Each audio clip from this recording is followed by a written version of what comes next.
All right, all right. We are here with you. Hey, my name is Chris. This is Scott. We run the Action Lab. Dad, I know. Sorry about you boys. We'll be touching on that here in a little bit. Right now, I'm sweating out this Alabama UCLA game. It's not looking good for Alabama though. They need some help here. But currently right now, Scotty, I don't know if you're watching the same game and if we're in the same spot. 2:03 left for me, 74-70. I am. You're ahead of me? I am a little in front of you, but same score. Probably same team with the ball, actually. UCLA's got the ball. Minute 45 to go for me right now. It's still not looking great for Alabama, but hey, crazier things have happened in this tournament. So I'm not going to sweat it quite yet. I'm sweating. They just happened. I mean, they just happened. This game shouldn't even be in overtime. I was gonna say I'm lucky that this game even made it to overtime at this point, because they should have probably lost in that first part of the game, or that first end of the game regulation there. So right now, yeah, we're gonna be monitoring this, and there's a 3. That should be the dagger there. So that puts the UCLA Bruins up 77-70. Oh. I don't see a lot happening after this. So this game is pretty much over. So in regards to this is one of my other Final Four choices that's going to be knocked out here, which leaves me with only the Zags. So that's all I got left, and I just got to hope for the Baylor Bears to lose next week so I can keep my beard for a little bit longer. Well, I think it's tomorrow. We're going to know tomorrow. Yeah. Like, right now I'm looking at your face, and I can't wait to see it without that hair on there. Like, I'm so excited. Oh, man. I am so excited. I'm envisioning what your face looks like. It's not good. It's not good. Well, just for everybody who's joining us, yeah, I haven't shaved this beard ever. Well, actually, it's been since college. So if we're going back, before I met my wife, she hasn't seen me clean shaven. Yeah, it's bad. So it's gonna be kind of tough. Ella Cole in the chat. It's fine. The Zags are all you need. Hey, I hope you're still gonna stick with me even without a beard. You might like it. You might like it. So I can't wait. So, but hey, Ella Cole. I cannot wait. We need a Baylor loss for us to break for us to be a push and no one ends up doing anything. So if Baylor loses to Arkansas, which is in the realm of possibility, obviously anything can happen. It's March. UCLA's beating Alabama. UCLA made it this far. No one had them going this far. So Arkansas could be that team that ends up making a crazy upset. Baylor, you never know. But it's all going to come down to tomorrow. So we have it there for you guys. I think right now Baylor's sitting at I think a 7.5 point favorite tomorrow. It's an Arkansas team that could they beat Baylor? Absolutely. Have they looked that good this tournament? I mean, they won their last 2 games by 2 points each game. Arkansas pulled those out, and the other team had good. Number 15 seed Oral Roberts had a great look from 3 at the end of the game, and it was online. It just fell barely short. Otherwise, we would have had our first 15 seed ever make the Elite 8. But so Arkansas has been not that impressive. Now, can they be good enough to beat Baylor? Absolutely. But listen, first I'm smiling because this means I don't have to grow a beard for 3 months. I'm basically clenching, and as long as Baylor can pull it out, Baylor pulls it out tomorrow, because I don't even think we said we're tied right now. We are actually legitimately tied in our bracket. And the only teams that matter for us are in this game Alabama, which we both actually have Alabama winning this game and making it to the Elite 8. But you have them in the Final Four and I do not. So I'm more than happy to have Alabama lose right here. And then I have Baylor in the Final Four, which you do not. Otherwise, if people recall, we had the same national championship game, Gonzaga versus Illinois, with Gonzaga winning it. So nothing. Tomorrow we will know the end of it, unless Bama can come back from 7 down with 38 seconds here. Then tomorrow we will know whether we tie or whether we get a clean shaven Chris for a lot of episodes. It's gonna be, you're gonna have your next 2, 4, 6 episodes of the Action Lab with clean shaven Chris to host your shows. I hope this doesn't. You know what? We should have thought if this is going to impact viewership. I can't imagine Mayday sticking around for this. Maybe he will. I don't know. He might be scared off. Maybe you just go dark where you're not shown on camera during the feeds, and I'm the only one. Or let's think about it. Do they have those like AI artificial? What are those the Snapchat filters or like those Facebook filters where I could put a beard on, like an artificial one, a little augmented reality thing or whatever. Yeah. Yep. I'm gonna turn this game off and I'm not even gonna worry about it anymore. I'm just it's done. But you know what? We do, and the next game doesn't impact us on our bet or on our brackets, really, because neither of us have this game or anything closely related to this. But this Oregon Ducks game... Well, I had Oregon in the game. I just didn't have them winning. Yeah, so...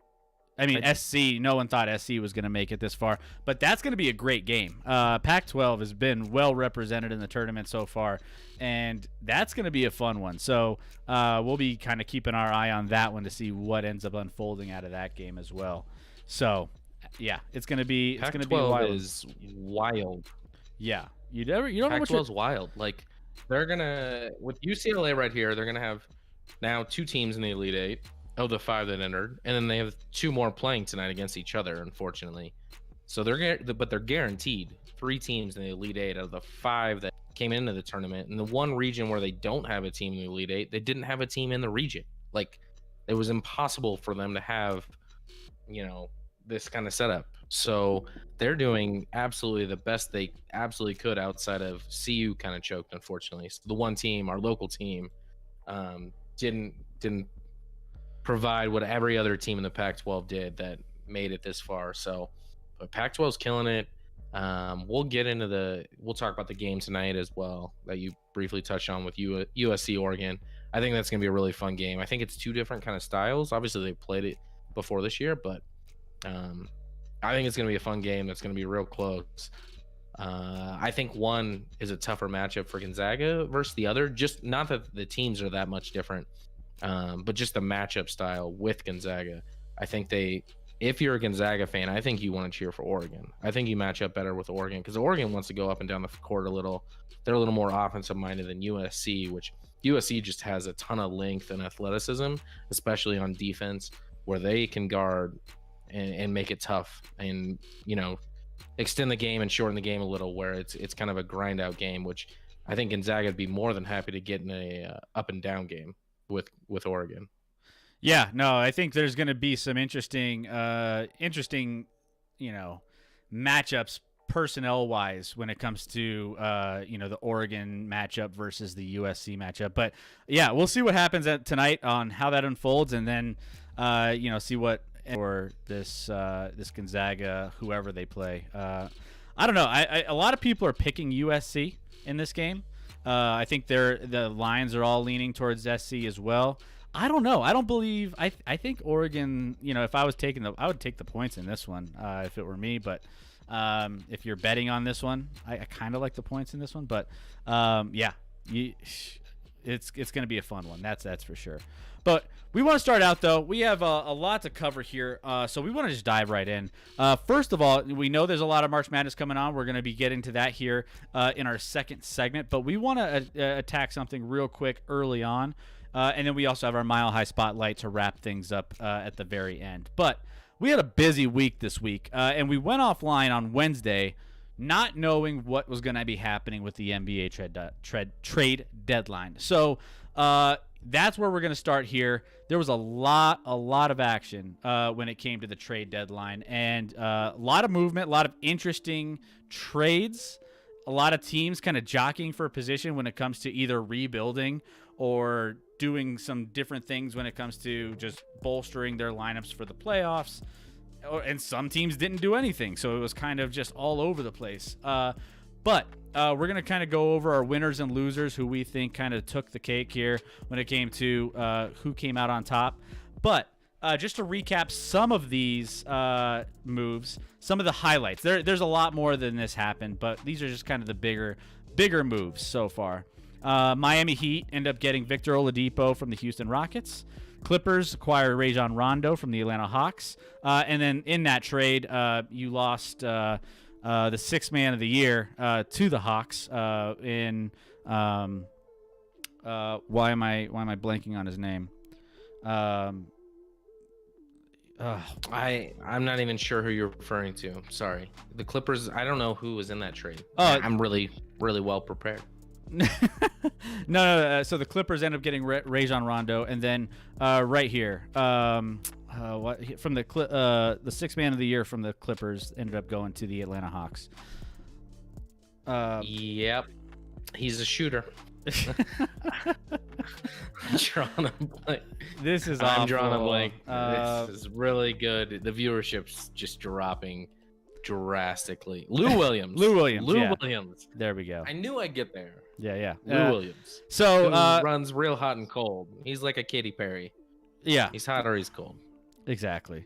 Nikola Vucevic. So the Orlando Magic just cleaned house. They just got rid of everybody. They were just like, you know what? We're not going to be winning anytime soon. Let's get rid of our all-star and all of our young talent, which actually doesn't really. I mean, I know that they're kind of like not happy. I know Aaron Gordon wasn't super happy, but keep in mind they're rebuilding, and they had young guys that they were rebuilding with that they ended up trading. You know, Vucevic and Fournier, I guess, isn't exactly the youngest, but he's still, he's not getting up there in age either. So in a sense, they're scrapping their young guys to get new young guys. It's kind of weird.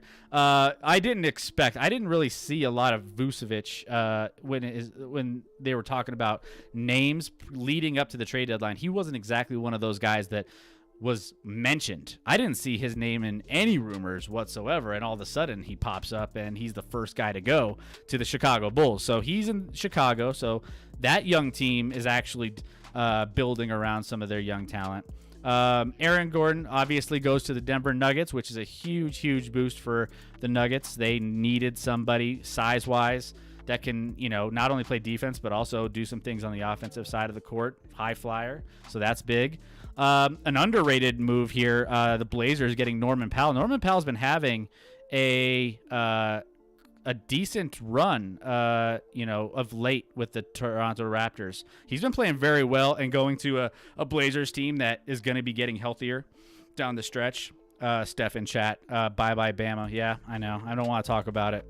I'm not excited about it. Scotty is. I'm very, very excited about Bama losing.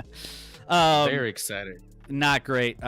Meanwhile, your Big Blue end up moving on to keep playing. So, hey, big ups to Michigan. Got a big win there. JJ Redick, this was a kind of an under the radar that came out like at the very, very end of the trade deadline, or like even like, later on, where he ended up going to the Dallas Mavericks, which that's not a bad pickup there. I mean, I honestly, we were talking about this with Mayday on the previous, where, it's JJ Redick's not a bad little piece to be plugging into a team that, needs a role player, a shooter. His defense is kind of questionable sometimes, but man, he can hit some shots for you, and that's going to be well received in Dallas. A couple names that didn't end up going to they didn't get traded at all, which we were kind of seeing. There were some big names. Kyle Lowry was all over the news, as well as Lonzo Ball. Both of them, they were just in every single headline, because those are the bigger names that were being floated previous to the trade deadline. So everyone was watching, which, by the way, since Kyle Lowry didn't get moved, you know how weird it is to not get moved after all of those rumors and everything? It's kind of, I don't know if I would feel very great about that, staying in a team that has been just throwing you out there. Just, oh yeah, and by the way, we didn't get a deal for you, so we wanted you the whole time.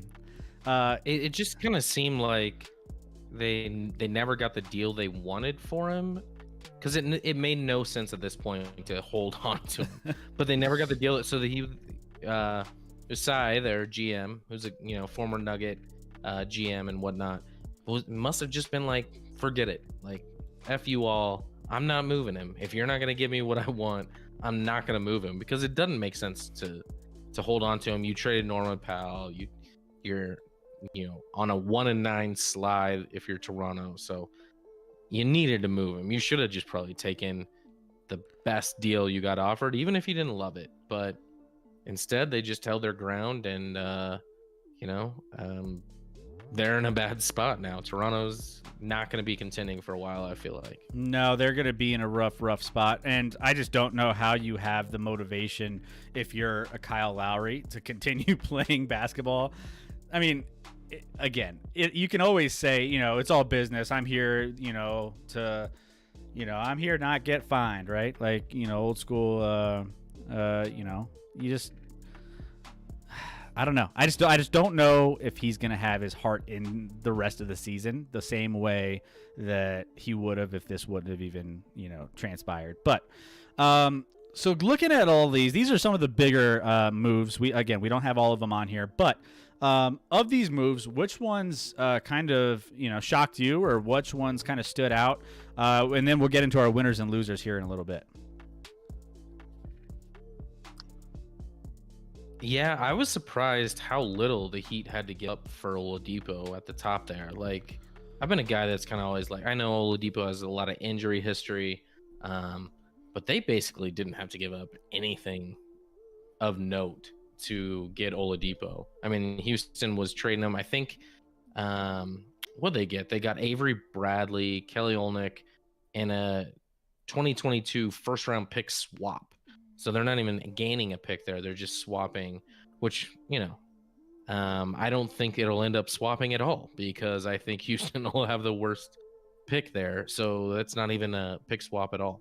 So I don't know. I don't love it from Houston's vantage point that that's the best deal that they could get. Miami, Oladipo's a good two-way player. If he's healthy and, consistent, a real dangerous player for them. They have like a lot of pieces surrounding the perimeter that can shoot, and he's a little more of a defensive presence for them.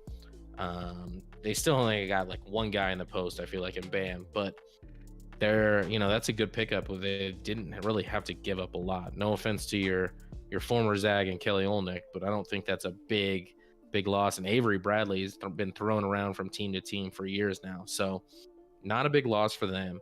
Obviously, our Nuggets, we'll get into winners and losers. And Nuggets made a couple moves. One we didn't mention here. I was surprised, like I said, Kyle Lowry didn't get moved. I wasn't shocked about Lonzo Ball.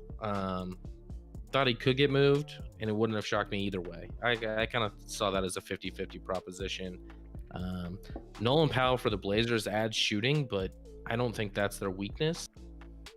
While they addressed and got a guy who's shooting like 44% from three, so there's nothing wrong with ever getting a guy like that. I don't know if that moves the needle a ton for them. I think they had other spots.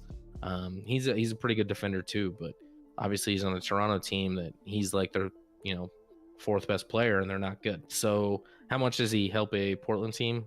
We'll see. Yeah. I think you're spot on with a lot of those observations. I thought the JJ Redick thing surprised me, because I mean there were some different teams that were mentioned around his name, and he ended up going to Dallas. That was one of the things that they haven't really had outside of Porzingis, who Porzingis has been hurt quite a bit. He's always hurt, which is why that's kind of his knock on him, is that he's just never healthy and he's never available. So bless you. And so the fact that they have a reliable scorer that can come in and actually make some noise on the wing there in Dallas. I mean, Dallas was a team that everyone thought was going to be in the top 5, top 4, potentially early on preseason, one of the top teams in the West, and they haven't exactly lived up to those expectations. But if they can get healthy and they can have a nice little run and Porzingis can stay on the court, this addition could be big for them to push them down the stretch. So that was an interesting one for me. Yeah, Oladipo didn't take much to get out of there to go over to Miami. I think Miami's a decent fit. Miami hasn't been performing to the same potential as they had, similar to the Dallas Mavericks. They've kind of just been like sputtering along. And then one other one, I want to say, what was the move? tough for me to go off that. Yeah, there's some interesting ones. So I'm trying to narrow it down to a couple that really stood out. The Clippers, obviously, getting Rajon Rondo. That's kind of an interesting one in the sense that, Rajon's kind of bounced around. He's kind of just a veteran point guard, but I mean, he's a guy that they can definitely use on their team to, try to. He's a grindy kind of player that can, get your team in the right state of mind, especially with the team that they've kind of assembled. He kind of fits with that kind of group. So I like that move a lot, actually, mostly because they don't have a point guard who's like a distributor. Beverly's basically their point guard, which is, if that's your starting point guard, that's real sad. From like a offensive distributing playmaking vantage point, he's just not that guy. I mean, Rondo killed us a little at times against the Lakers in the playoffs last year as a Nuggets fan. I like that pickup for the Clippers. I don't like it from a Nuggets perspective. The only one you already touched on, Vucevic going to the Bulls, certainly improves that team. Was like 19-24. So they kind of made a move for a guy that, like, are you ready to make a move for a guy like this? Maybe they plan on keeping him long term. I don't know, but it seemed a little aggressive. Like, yeah, now you have Levine and Vucevic, but I don't know that those two get you very far if you're Chicago. So I was surprised he got moved one, and I was surprised the Bulls were the buyer in that sense. One that happened today that wasn't even a trade at all, but if you're the Lakers and you're LeBron, why do you need to trade guys when you can just pick guys up for free off the wire? Andre Drummond has basically said that he's going to sign with the Lakers. Obviously, a guy that's going to fit real nicely in there. Although, once Anthony Davis is going to come back, are you going to play those guys at the same time?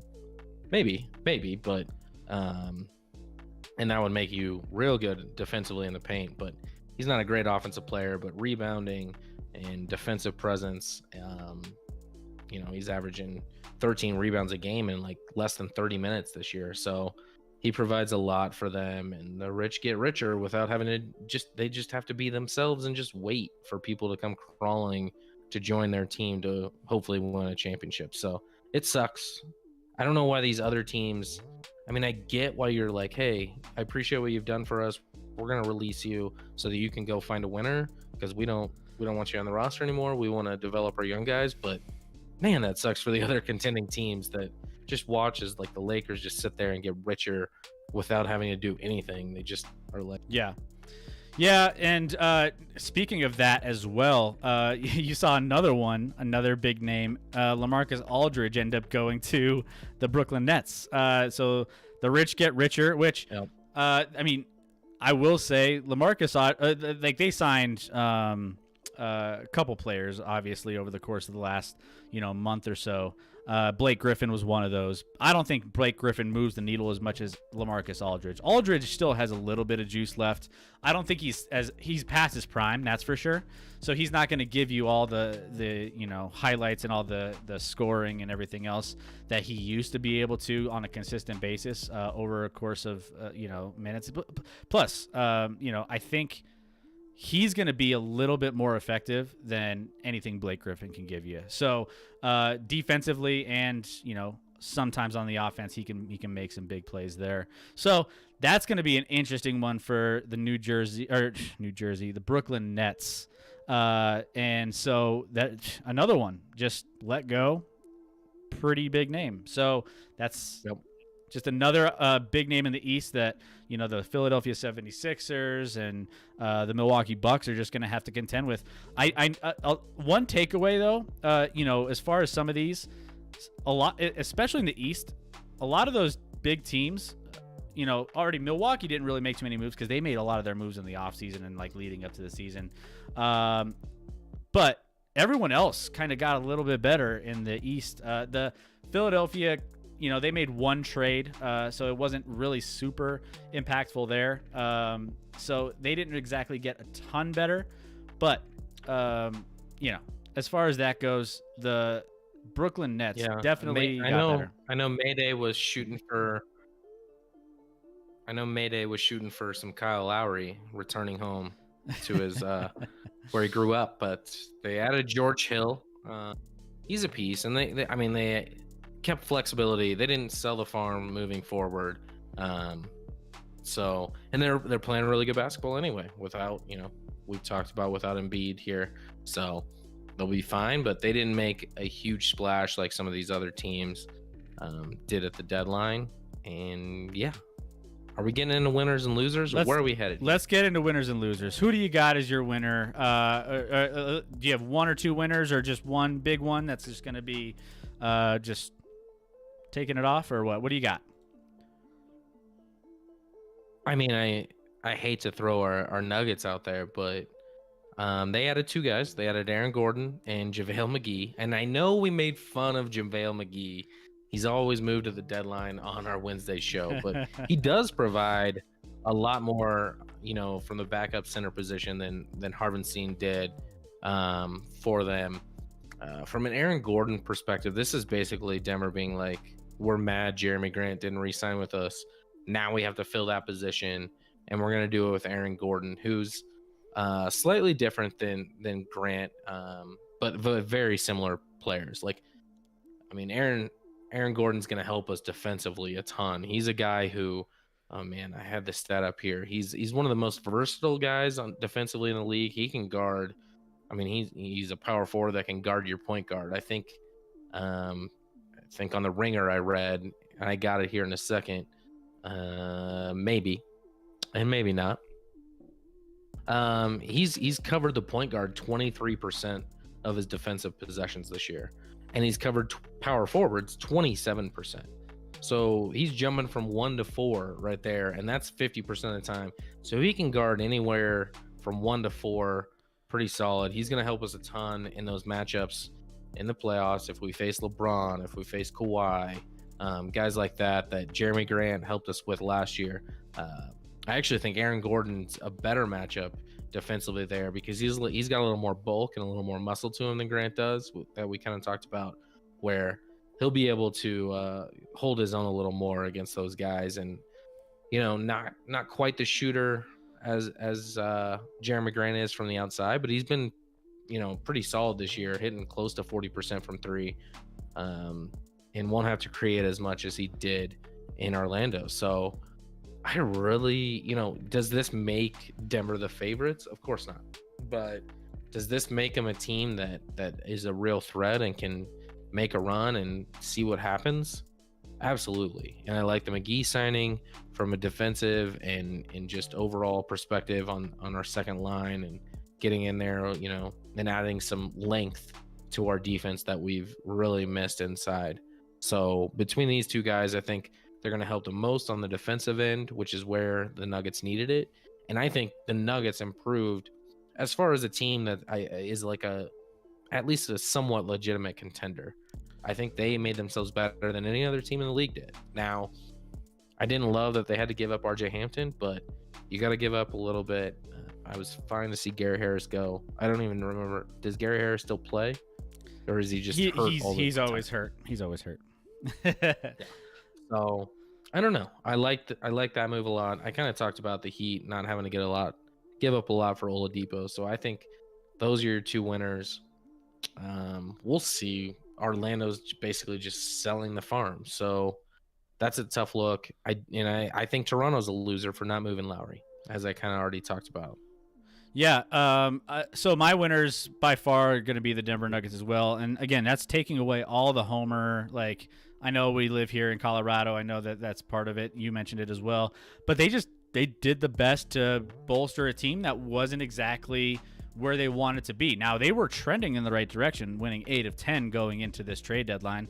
And I think that was one of those things that, was positive overall, given the fact that they've been losing guys to injuries and, they haven't had their full team to put on the court.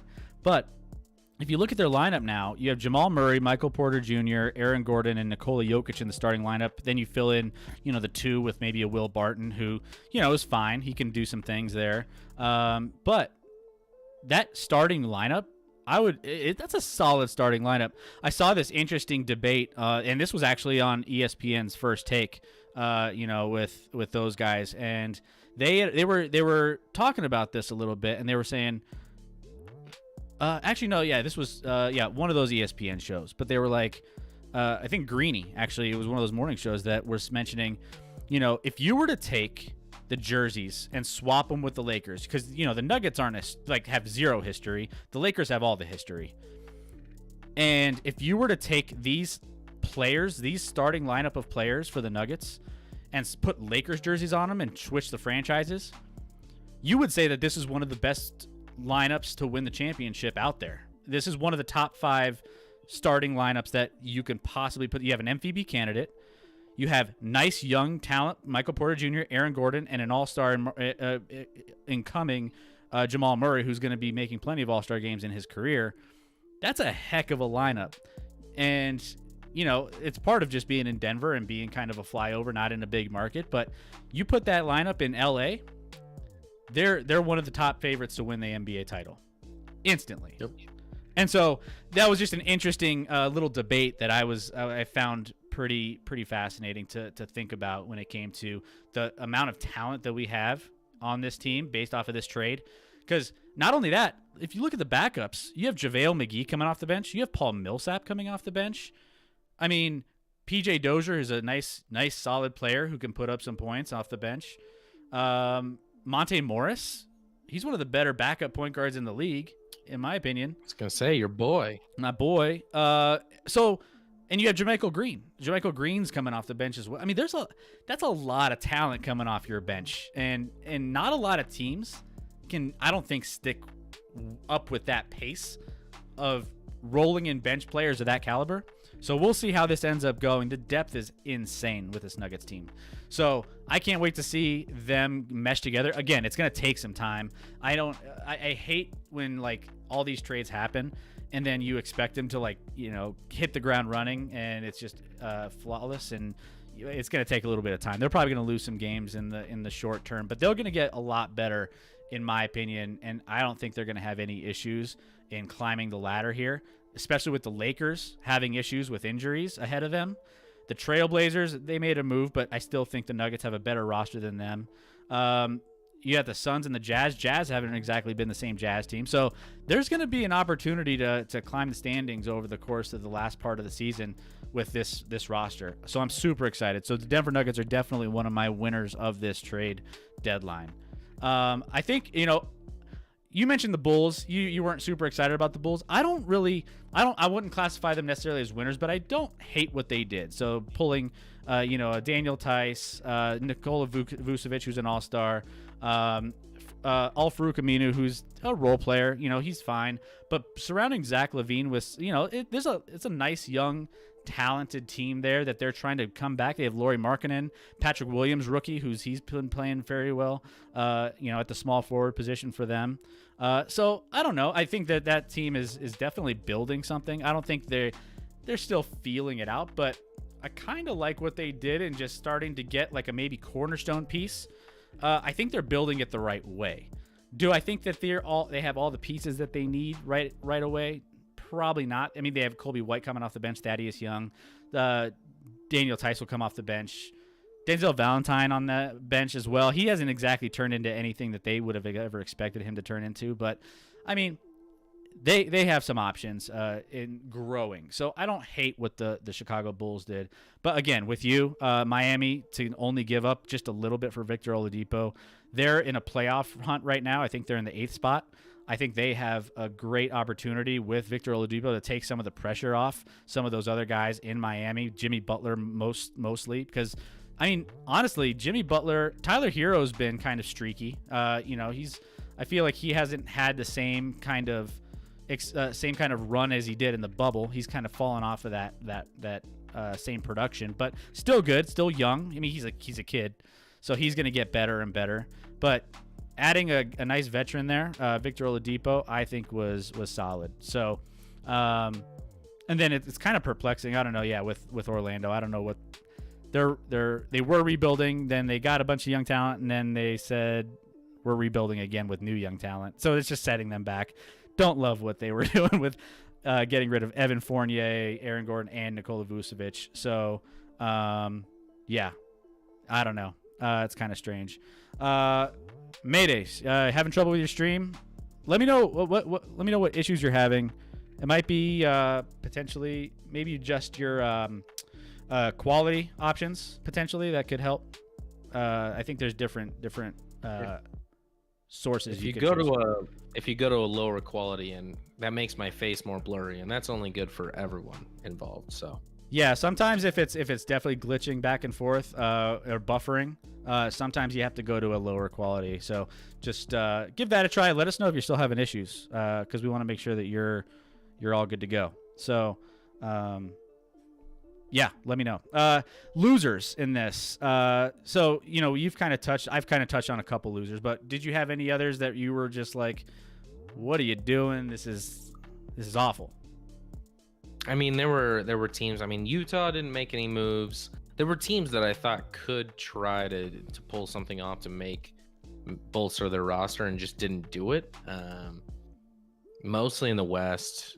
I just don't feel like, and Lakers were right there, of course. And then, of course, they just have people fall into their lap. So it's hard to say, but, Utah is a loser here because a lot of teams, basically all the teams right near them in the West, the other top four, all improved their roster, and Utah kind of just sat still. So we'll see what happens with them, but they're kind of a loser for me just because they did not improve. Mayday, there we go. All right, got you back. All right. Yeah, I think, Houston was one that was kind of perplexing for me. I would have expected for them to ask more for what they were going to get. Especially that whole, I don't know, that whole haul.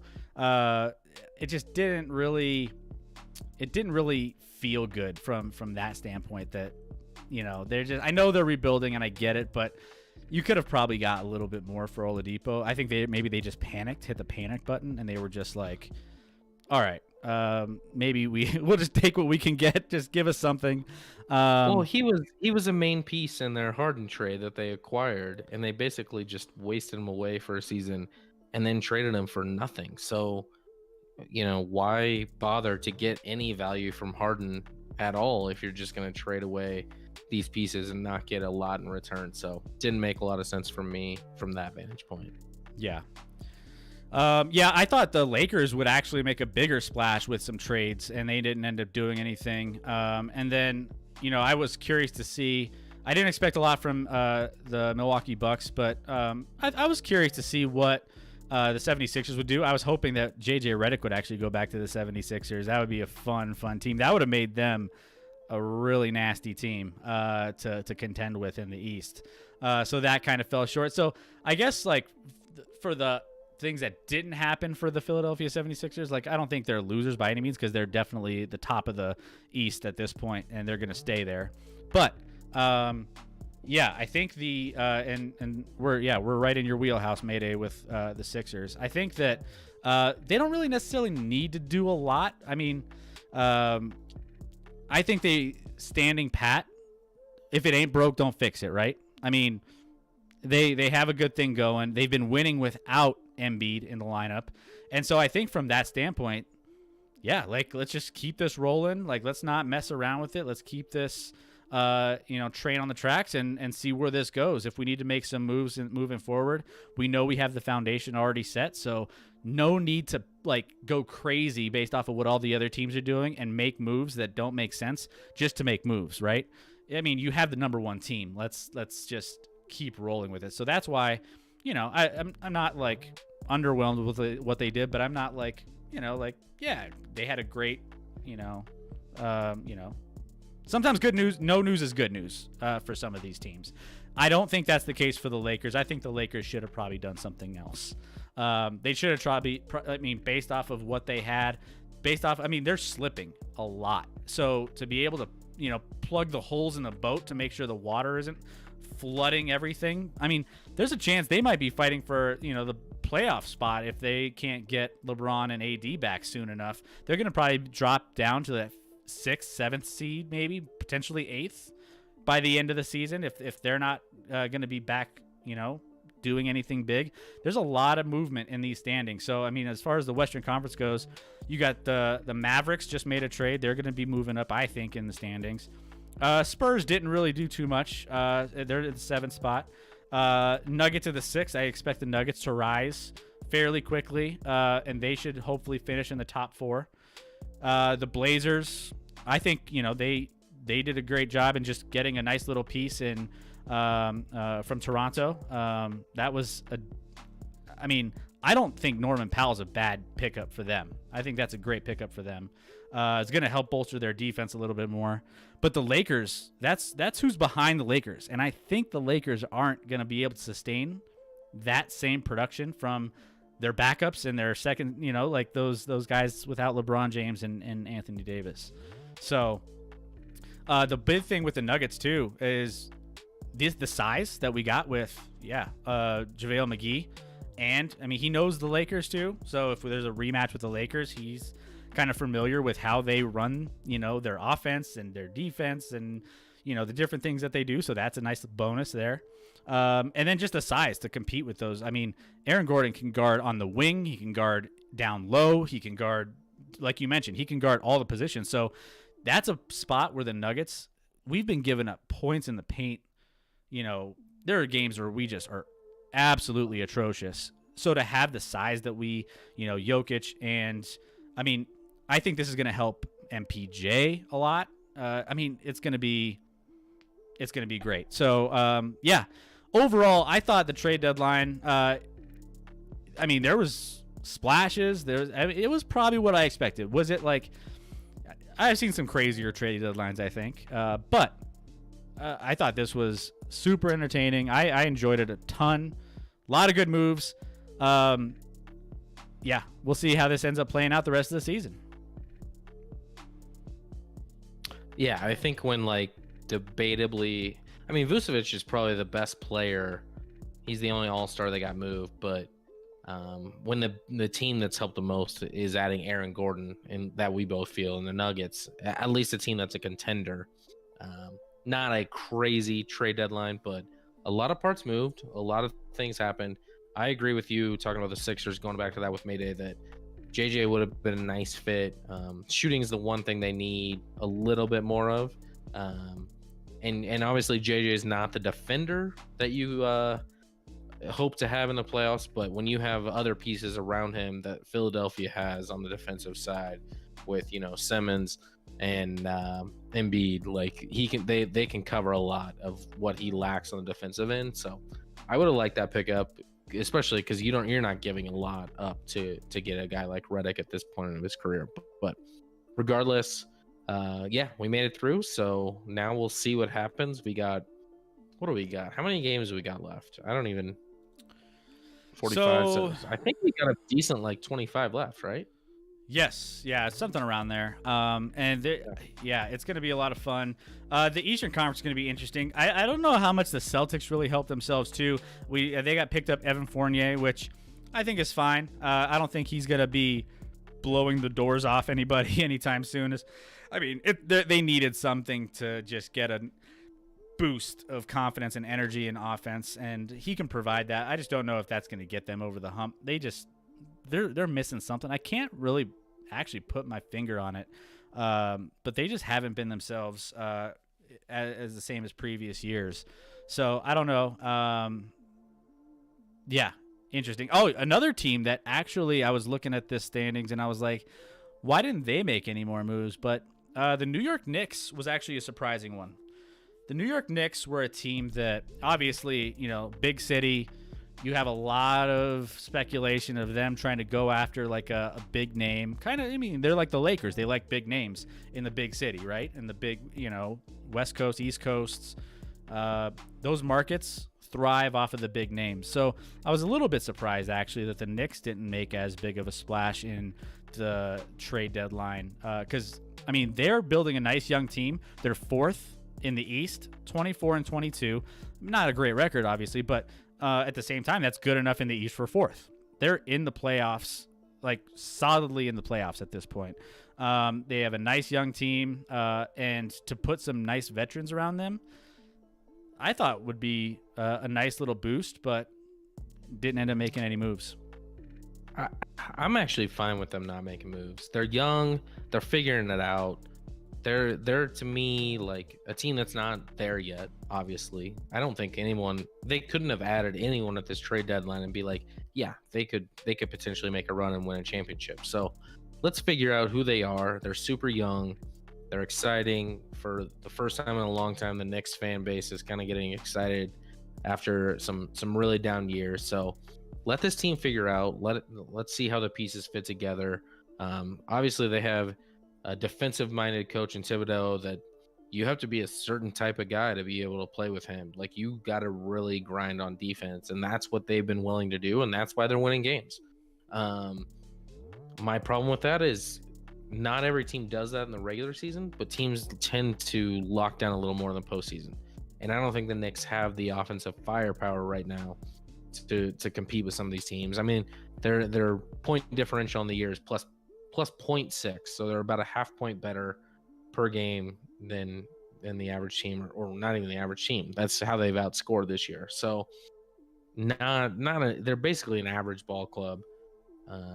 So I think it was fine for them to not make a move. Let's not get desperate. Let's not rush things. Let's see how this plays out. Let's grow a little bit with these young guys and figure out what works and what doesn't, and then make moves from there. Because, as we've seen in the past as Nuggets fans, with Melo, New York is a destination spot. So especially Madison Square Garden and the New York Knicks are a spot that players want to go. So once they start playing a little better and have some talent surrounding them, free agents will come. You don't have to necessarily make those trades. You can just add through free agency. So we'll see what happens. I was actually pretty happy that they didn't make a move for them, at least. Yeah, I don't know. For some reason, I just felt like they were going to do something. So, I mean, you're right, though. I don't think they needed to make a huge splash, but, a veteran presence, at a certain, at certain positions on the floor couldn't hurt. So, but they're building it the right way. I think I have them and the Bulls kind of like, in those kind of.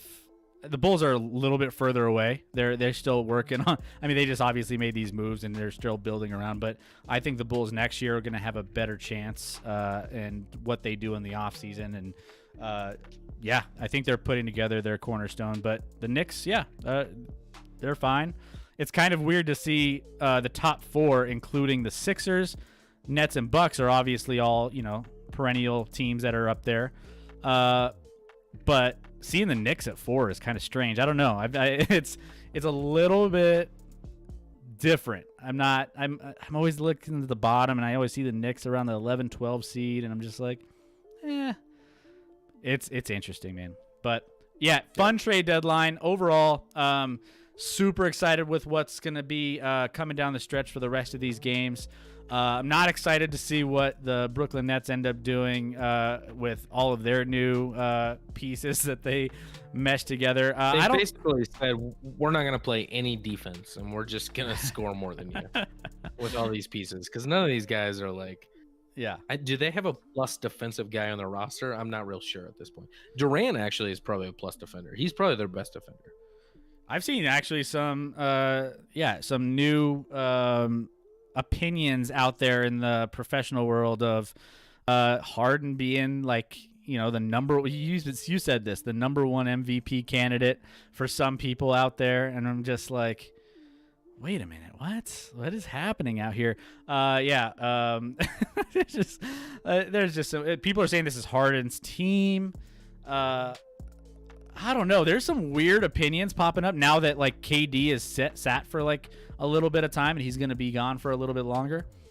It's interesting to see some of the opinions popping up that Harden is all of a sudden this savior for the Brooklyn Nets, and he's like all of a sudden the best player in the NBA, no hands down. Like it's crazy. Yeah.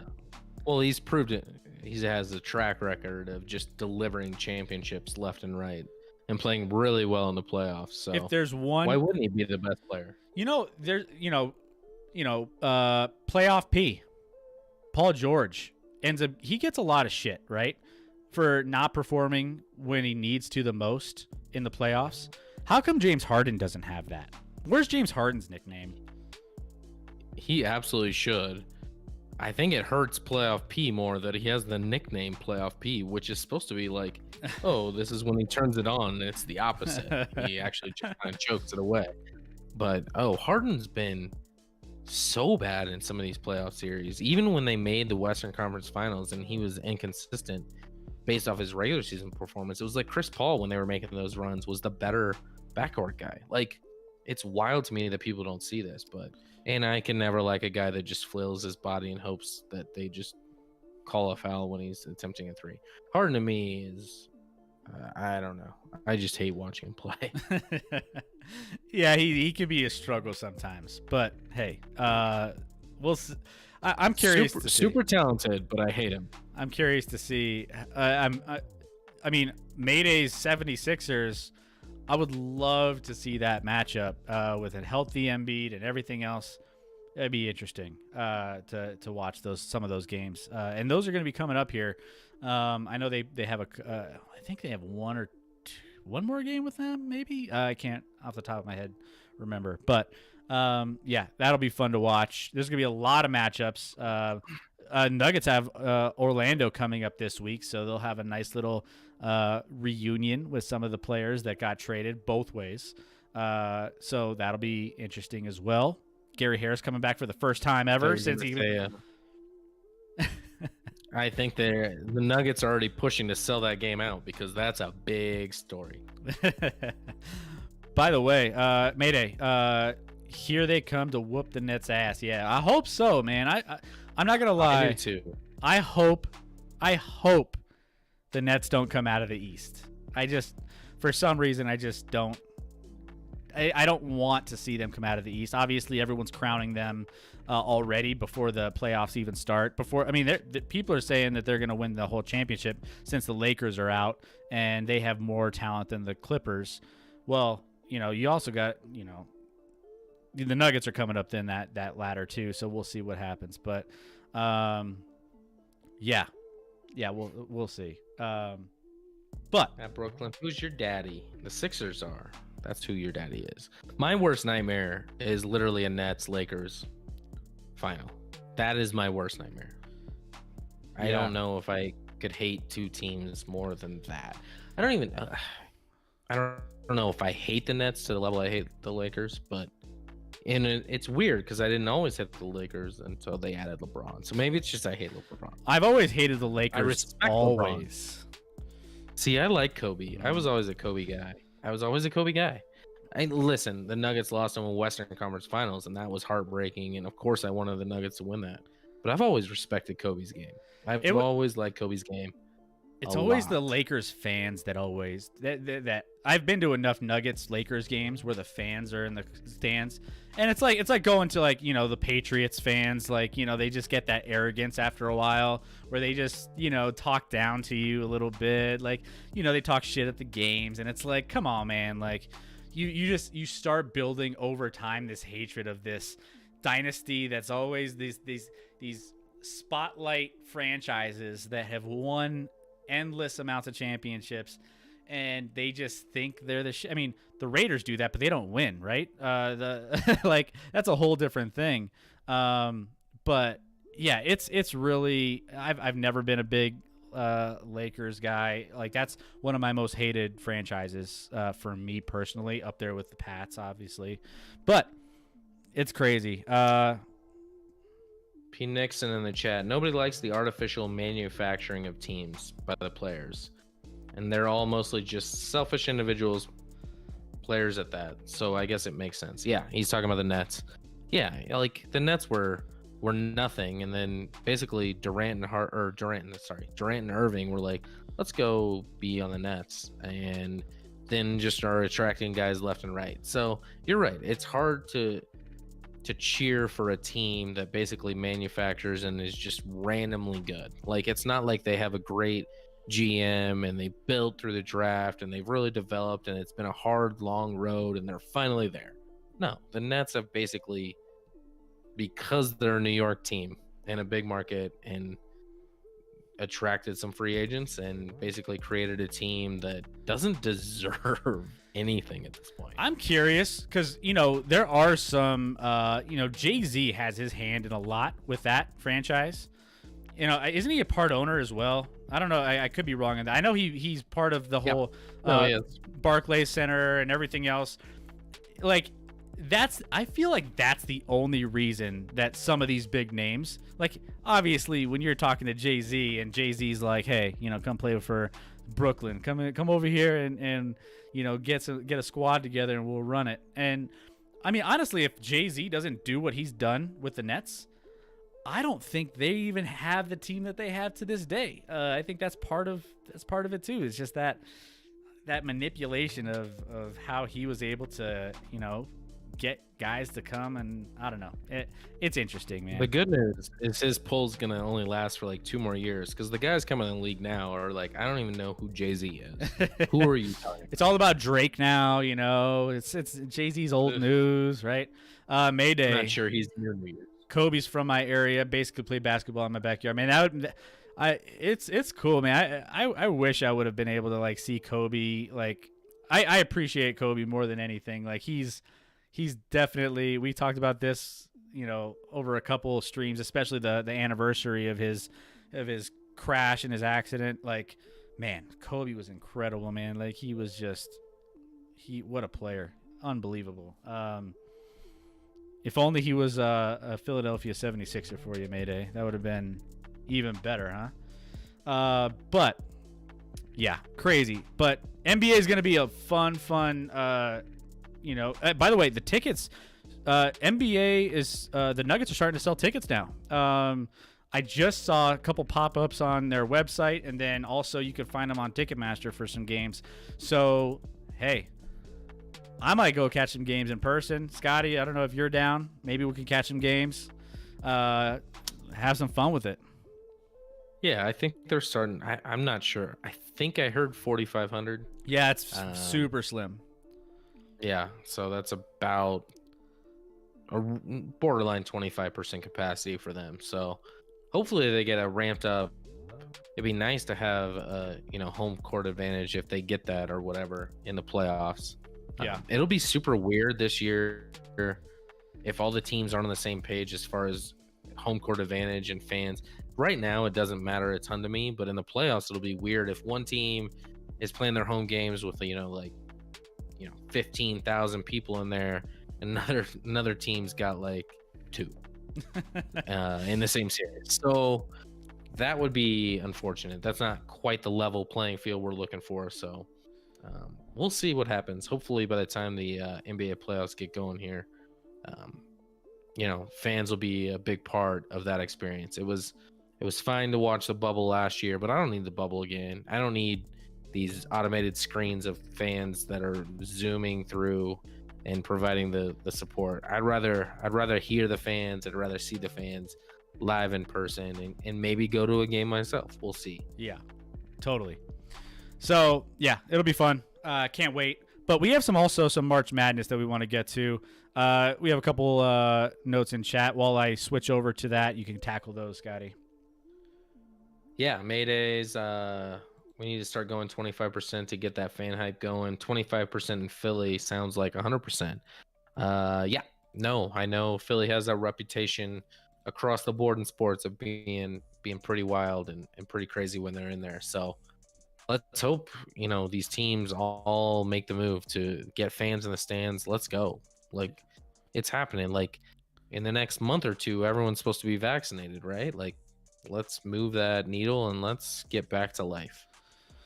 And I hate to do this to you, Mayday, but we got to talk to you about something. Sorry. So this was our starting. There's a lot that we waited a whole week. We finally made it to the Sweet 16. Here are your starting Sweet 16 teams that we started with going into the weekend.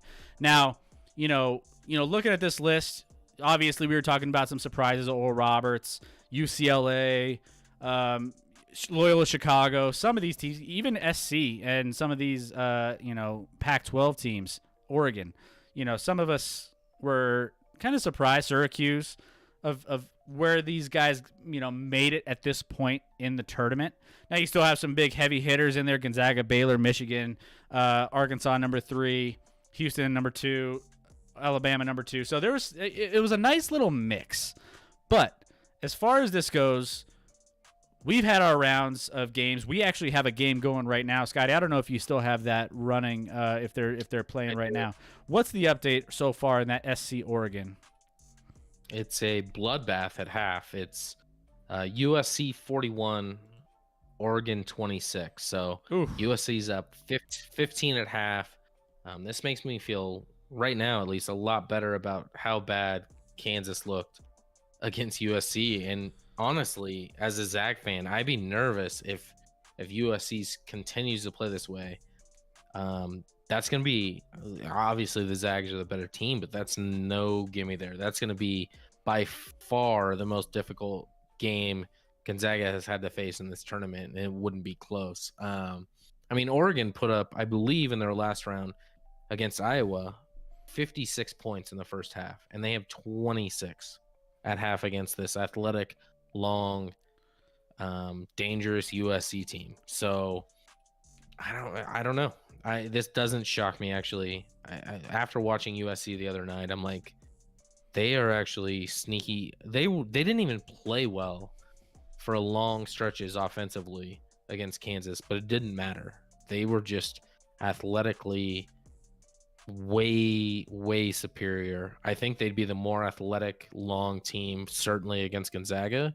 Gonzaga has some guys that are obviously better, just basketball players. Like, they're better at making shots, they're better at doing those sorts of things. But I think Mobley would take away Timmy for Gonzaga, so you're relying on like Kispert and Suggs to make plays, because that's a terrible matchup for Timmy against Mobley. Timmy's weird though, and we'll talk on this a little bit here in a little bit once we get into some of these games and recapping just some highlights of these. But as far as Timmy's a strange cat in the sense that he goes up against guys bigger than him, but he just he kind of tailors his game based off of what the defense gives him. So if he's having trouble, he'll, be more facilitator, or, he'll be more patient with the ball. Like he was going up against, Creighton. They have a big boy down there in the middle of the paint that was giving him some issues. And what he ended up doing is just slowing the game down a little bit more and kind of making some other things happen, not only with his passing, but just, as far as finding lanes and getting open back cuts, things like that. So he did a good job at that. We'll see how he handles a SC team, but if they end up winning this game, obviously it's still another half. A lot can happen, but let's dive into it though.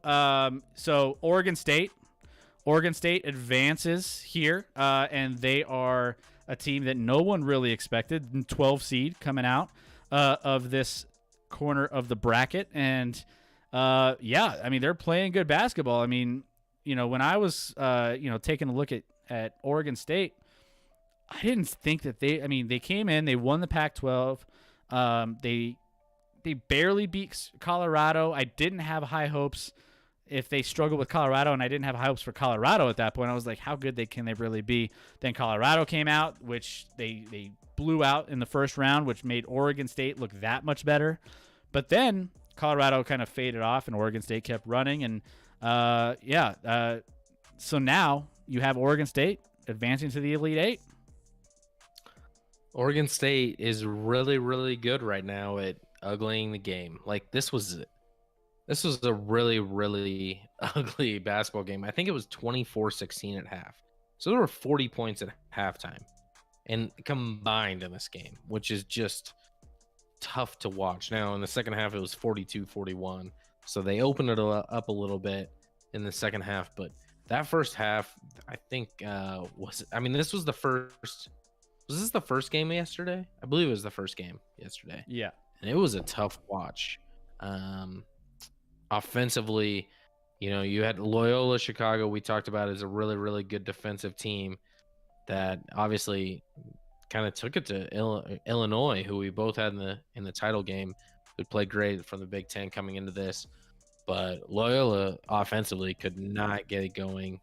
They made 18 total shots from the field. Like that's 18 of 54, 33%. They were 5 of 23 from 3. Like they just could not do anything offensively. Oregon State offensively wasn't great. They shot 41% from the field, 38% from 3, so they were pretty good from 3 at 38.5%, and great from the line at 18 and 20. But man, this game was kind of ugly. But Oregon State, I mean, we talked about, I mentioned the Pac-12 at the start.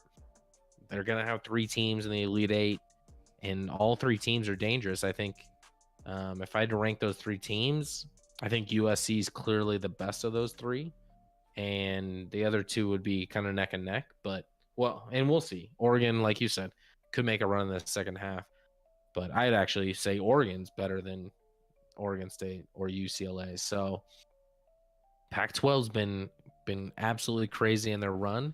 Oregon State wasn't a team that would have made the tournament unless they made the run they did and won their conference tournament. So absolutely wild run for them. They're playing out of their minds, and it's because they're doing it for the most part on the defensive end.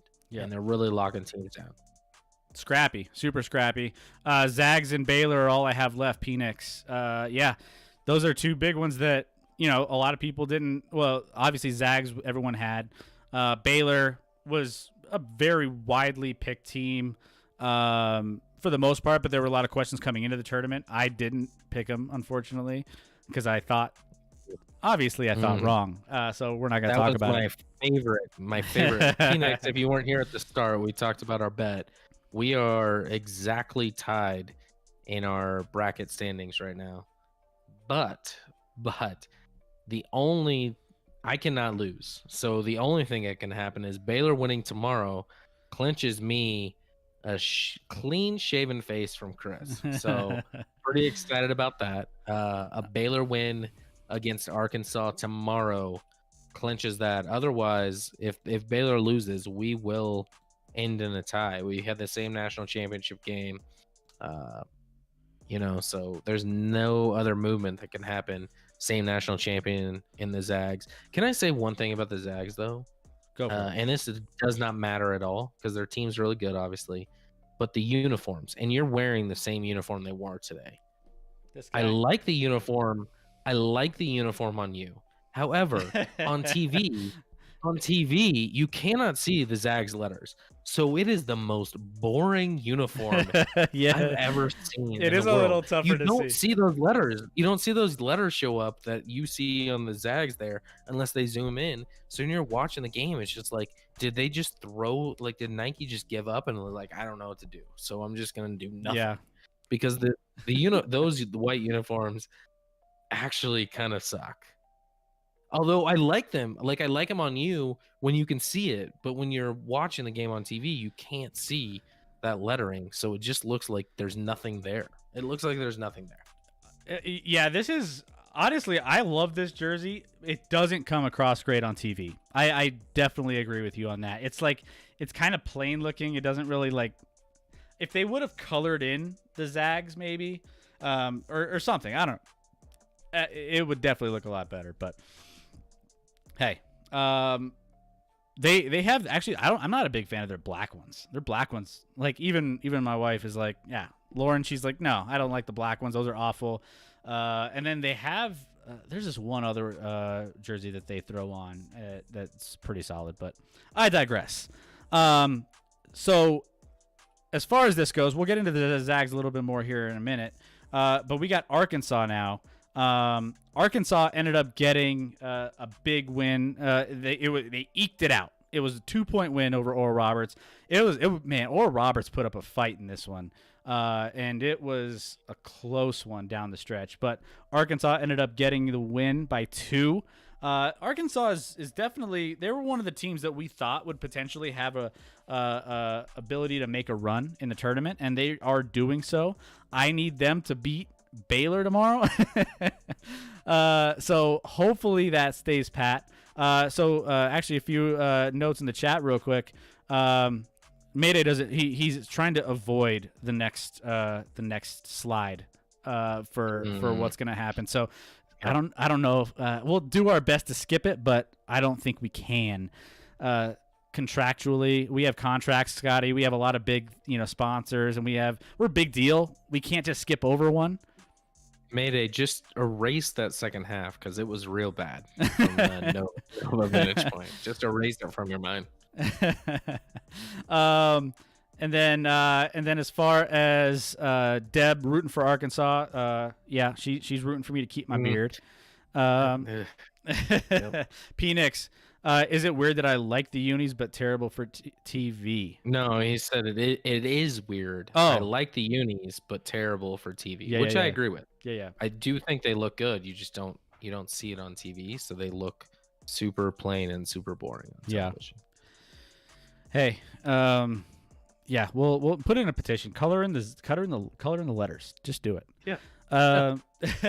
So Arkansas, there's going to be a fun one tomorrow. I think that's going to be one of the better games that I'm looking forward to, because there's stuff riding on it, first of all, but two, I just think these teams, the matchup's going to be very interesting. A Baylor team who's, red hot right now. They're just, putting together some wins, and Arkansas, who's just coming through and, trying to make their Cinderella-esque run. I don't think they're quite labeled a Cinderella because they're a 3 seed, so you can't exactly say that. But, I mean, they're a team that's not expected to, do a lot from the SEC, obviously. I was big on the SEC coming into this, and they've kind of been dropping like flies as of late. So, but this still is holding down the fort with Arkansas. So, what are you expecting with this game tomorrow? I kind of talked about it. Arkansas's won the last 2 games by 2 points, and nail biters. They easily could have lost those games. One against Texas Tech, who's a tough, good team. Nothing wrong with that. This one against the number 15 seed, they should have taken care of business. Like, there was no reason they were a almost good 3 from losing to a 15 seed. Baylor's played pretty well. Baylor's road, sorry, Mayday, hasn't been that tough. I don't think Villanova at the end of it was in that conference was that strong. Villanova was the best team in that conference. Obviously lost their point guard, so that hurt a ton down the stretch. And just that wasn't a very difficult matchup for Baylor. I think Baylor's going to have the easiest road, actually, as a 1 seed by far to the Final Four. I think they win tomorrow. I think we get to see you without that bottom half on your face. I don't know. I don't know. See it. We'll zoom in if we can. But I think Baylor, we talked about the line at 7.5. That's a pretty big spread. I will say, and we'll probably talk about that more later, but I think the 3 best teams right now playing in the tournament are all on the other side of the bracket. I think you're looking at, right now for me, Gonzaga, USC, and Michigan are playing better basketball than any other team in the tournament right now for me. Michigan shocked me today in how well they played against. I mean, Florida State looked atrocious. They looked awful. We'll get into that here in a minute. But yeah, it's going to be a fun one tomorrow. A lot riding on it. I can't wait. It's not going to start till like 8 o'clock our time. So if you're on the East Coast, hang in there. It doesn't start till like 10 o'clock. I don't know why they don't start a little earlier. And it's now weird that they're playing Elite 8 games on Mondays and Tuesdays this year at all. But it is what it is. At least we'll have our normal Final Four national championship Saturday and Monday. It's what we're used to. So yeah, that'll be nice. We won't take a lot of time because I know this is going to burn Mayday's eyes out of his head. And we've kind of just talked about it anyway, about Baylor. But, Baylor ends up advancing, winning over Villanova. So, as far as they go, they're back on track. They're doing kind of what I thought, some of these other teams would be doing, getting back on track. Like, early on in the tournament, there was a couple teams that just, had a great regular season, had a very kind of tipsy-turvy end of the season, and then, some people were saying, like, they aren't going to have a great tournament because of how they're going in. They don't have a flow of momentum. And there were a couple teams that I thought, it only is going to take that first win in the tournament to get back on track. And some of those teams succeeded. Some of those teams didn't. Baylor is one of those teams that succeeded in getting back on track with that first win. And then they were back in regular season form once again. So they're looking fantastic. Again, I don't want to spend a lot of time here. We still have a couple more teams that we want to go through and some of the matchups. But this is going to be a fun one tomorrow. We'll see if Arkansas is able to knock off Baylor. But Baylor's looking really, really strong. So we'll see what happens here. Houston also advanced. So Houston got a big win. They're the 2 seed, so there's not really too big of a surprise here that they've made it this far in the tournament. They beat Syracuse. Finally, Syracuse ended up, their Cinderella run kind of came to an end, even though that doesn't count really as they're a well-storied program, and they're an 11 seed, so it's not exactly. I feel like if you're a Cinderella, you have to be at least a 13 or higher, right?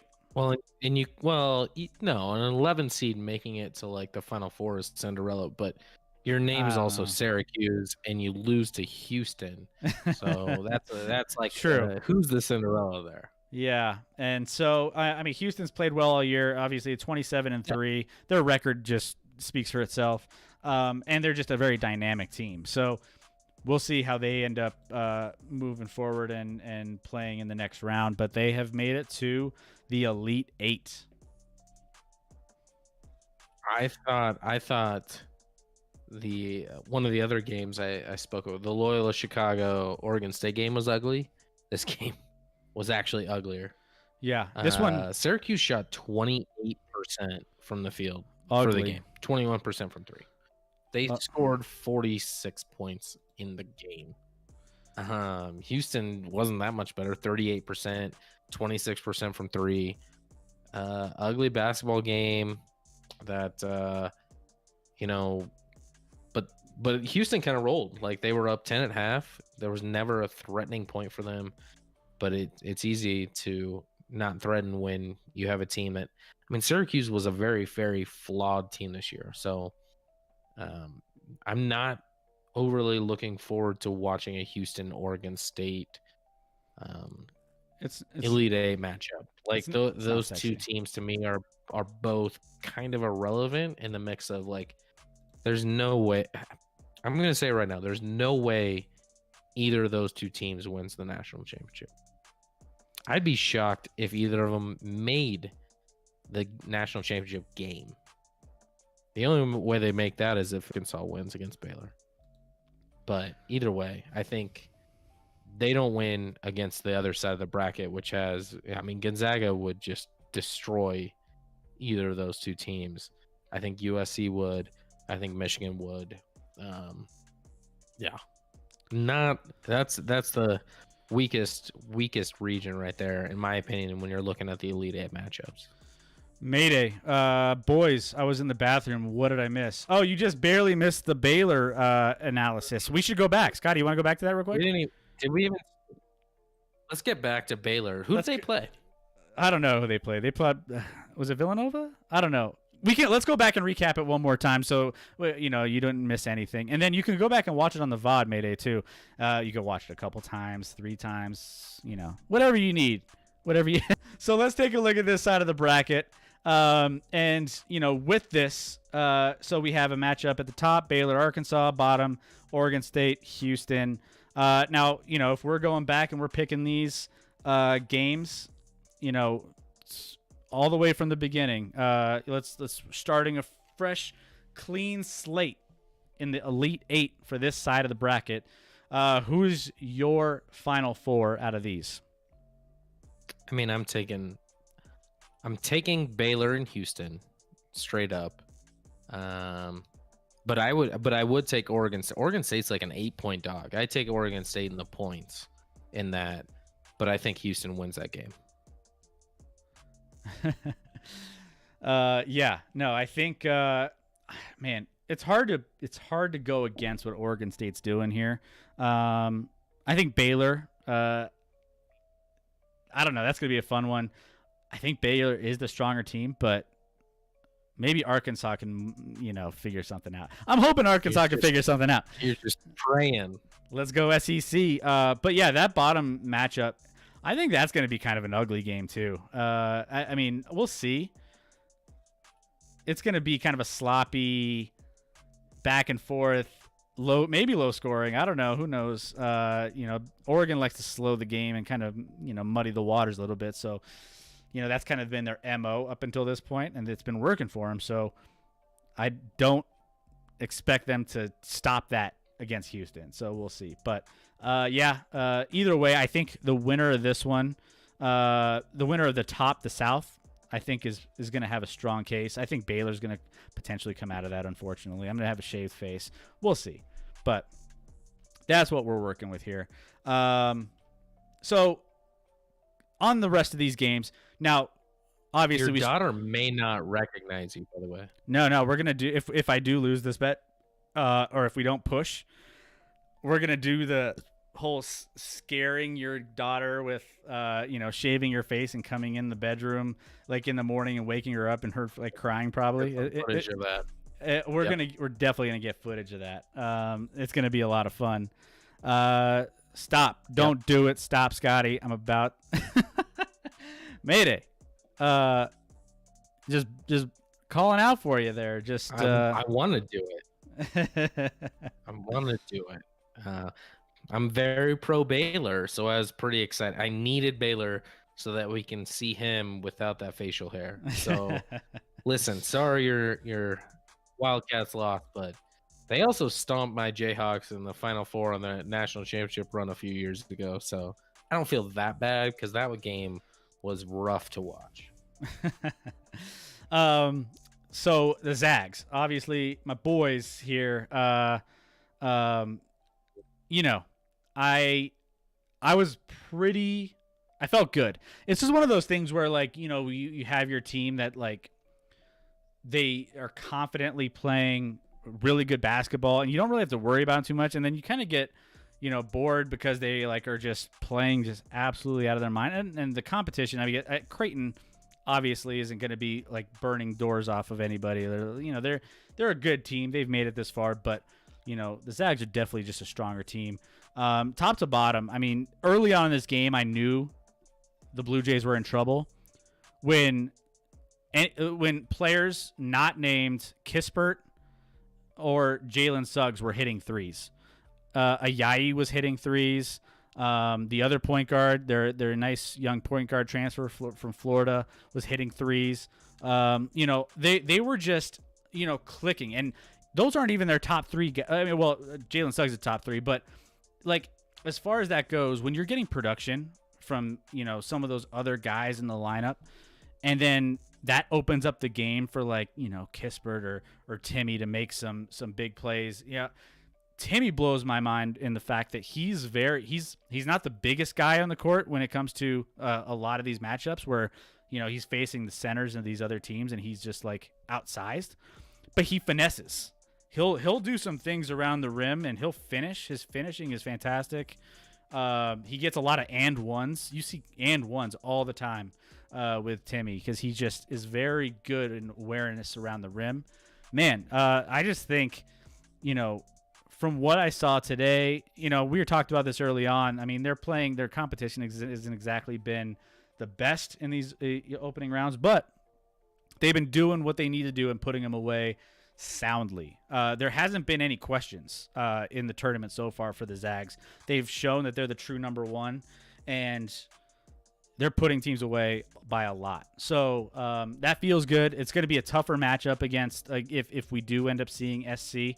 That's going to be a fun matchup. So definitely going to slow them down a little bit. But, yeah, this was a big win for the Zags. Zagorowski, by the way, on the other side, he was looking good early on, and then he kind of faded down the stretch a little bit. They kind of really took him out of the game to the point where other players had to beat him. And I thought it was a great game plan by Coach Mark Few. So, overall, I thought it was a good game by the Zags. They are, kind of coasting right now, and hopefully they have a decent matchup here coming up. I mean, I think it's pretty clear that Gonzaga has the best offensive team in the country by quite a large margin. Like, I think offensively, they probably actually played like maybe a C plus game today and won by 18. Like, I don't think they played great based off their standards. Like, based off of other Sure. team standards, played great. But based off their standards, I thought they kind of struggled at times. Suggs was kind of, I know his numbers at least, well, he had 9 points with 6 assists and 5 rebounds, but he didn't do a ton. He had some good passes. He made some good plays there, but it's not like he was bad. He just wasn't that aggressive, and he didn't need to be. I thought their other guard, Nimbard, I don't even know if I'm saying that right. Played really well. I like what he offered today quite a bit. You talked about Ayayi, who shot the ball, especially opening up in the first portion there, hit a couple threes to get them going. Timmy was solid. Kispert was fine, but he only took 8 shots.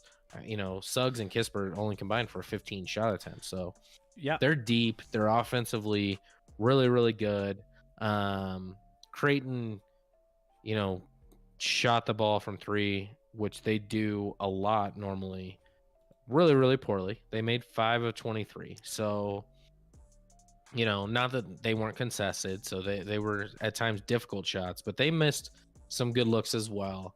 Zagorowski made 3 and then combined, he was 3 of 7. The rest of the team was like, I don't know, what does that equal? 2 of 15? No, 2 of 16 from the rest of the team combined from 3. So, and Creighton was a pretty flawed team in my opinion, but that's not to take away from Gonzaga. Like, Gonzaga rolled in this game. They're the best team in the country. They should win the national championship, but I think things are going to get a lot tougher from here for them. They'll actually have some games. They've had one game all season that they didn't win by double digits. So obviously they dominated the competition. I think right now we're looking at USC with 14:50 to go, is up 15. We'll see what happens in this game, but as I've talked about, that'll be a tough matchup for them. That'll be a really interesting matchup to see their leaps and bounds better offensively. USC to me is a better defensive team than Gonzaga. I think Gonzaga just doesn't have the size and length and athleticism, but they have guys who are just better basketball players. They're not like Timmy. You would never look at Timmy and be like, that guy's got to be really good at basketball. But he is. But he is. Yeah. And Kispert's the same way. Now Suggs is an athlete, no doubt, but they move the ball so well offensively. They find the open guy. They don't turn the ball over. They're really, really good and experienced and share the ball. Like, they're so much better offensively than any other team in college basketball. It's wild, actually, how much better they are. Renee's neighbors have what she... No, they're efficient too. So as far as the efficiency, I mean, Drew Timme was 10 for 14. Kispert 5 for 8 field goal range. These are all field goal percentages. Nembhard was 7 for 9. Ayayi was 5 for 13, and that was probably one of the worst shooting percentages on the team.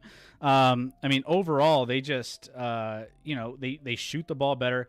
When you're leading scorers, your top 2 out of your top 3 guys aren't leading scorers for you in this game. I mean, that says something. By the way, Creighton Blue Jays, they came in with a 60, I think it was like a 65 percent, maybe less, free throw percentage. They were awful. And I was like, typically that's one of those stats coming into a tournament where you're looking at a team that doesn't do well at the free throw line, and you don't really pick them to go far in the tournament because that's kind of a handicap for you. If you're not able to hit free throws consistently, you're going to lose some games. And when they we fouled them a few times, and how do you make it this far in a tournament when you're shooting that poorly from the free throw line? And I think they're bottom in offensive rebounds or giving up offensive rebounds, and like there were some weird stats that came into this game that I was like, man, there's no way they should be making it this far in the tournament, but they did, and they did end up getting hurt a little bit. They 50% today from the free throw line, 4 for 8. So I mean, kind of goes hand in hand with what was expected. They made it this far because they beat a 12 and a 13. And their 12, they won by a point in the first round. They won by a point. Yeah. So Creighton was a very flawed team, not a great team. That was a mismatch today in a game that, like, if Gonzaga was actually playing at their top level, and granted Creighton didn't play at their top level either, but if you get like a C Creighton game versus an A Gonzaga game, that's gonna be really, really ugly. Yeah. Speaking of a C or a lower game, A game. Well, I'm not talking about Michigan. I thought yeah, Florida State played one of the worst games I've seen a team play in this tournament. They played absolutely atrocious from top to bottom. They weren't ready for this game. They didn't have a game plan. They weren't hitting shots. They were missing everything. They were just absolutely atrocious. And Michigan, obviously, they're playing their A game. So, it ended up panning out to be a big win for Michigan. Big Blue, Steph in the chat, if you're still around. Big ups to your Big Blue Michigan Wolverines. But Michigan, played solid. They're looking like they're in mid-season stride right now. This was the first game I was talking about this towards the end of the regular season. Every game I watched, everyone was telling me I need to go watch Michigan. I need to go check them out. They're so good. They're so good. I finally check them out, and they lose. This was like, before the conference tournaments and stuff. But, finally go in, check them out, and they just didn't look good. And so, this was one of the first games, they've played a couple games, but this was one of the first games I was really keeping an eye on because Florida State is a very big, physical team. They have a lot of size. They have a lot of athleticism. And none of that was showcased today. It was really poor play for Florida State, and Michigan capitalized. I mean, what Florida State is a bunch of athletes that, especially defensively, can be really good. But they were in an ACC, conference that was really down this year. Obviously, Michigan in the Big Ten, we thought was, all high and mighty. Michigan's the one that's hung in. They're the only one who made the Sweet 16. Now they blew out Florida State in the game.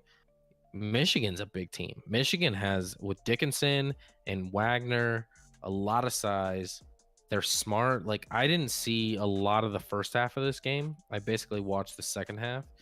Offensively, they were crazy efficient in the second half. Like, I know that wasn't what happened in the first half. Their first half offensive numbers were pretty bad, but second half they ran on the clock. They were up, the whole way, and then they get good shots at the end and be able to move the ball and distribute.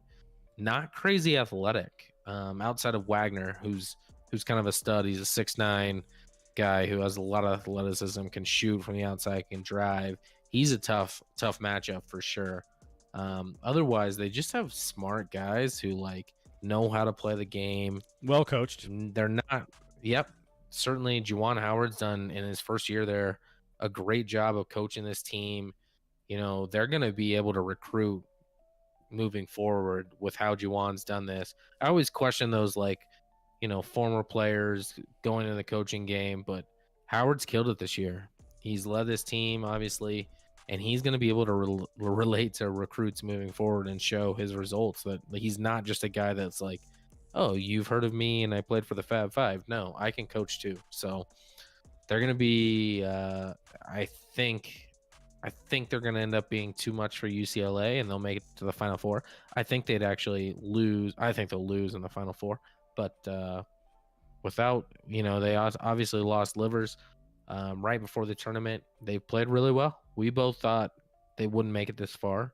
I had them losing in the second round to LSU. You had them losing today to Florida State. So good on them to play the way they're playing. And you're right, Florida State didn't play great offensively, especially.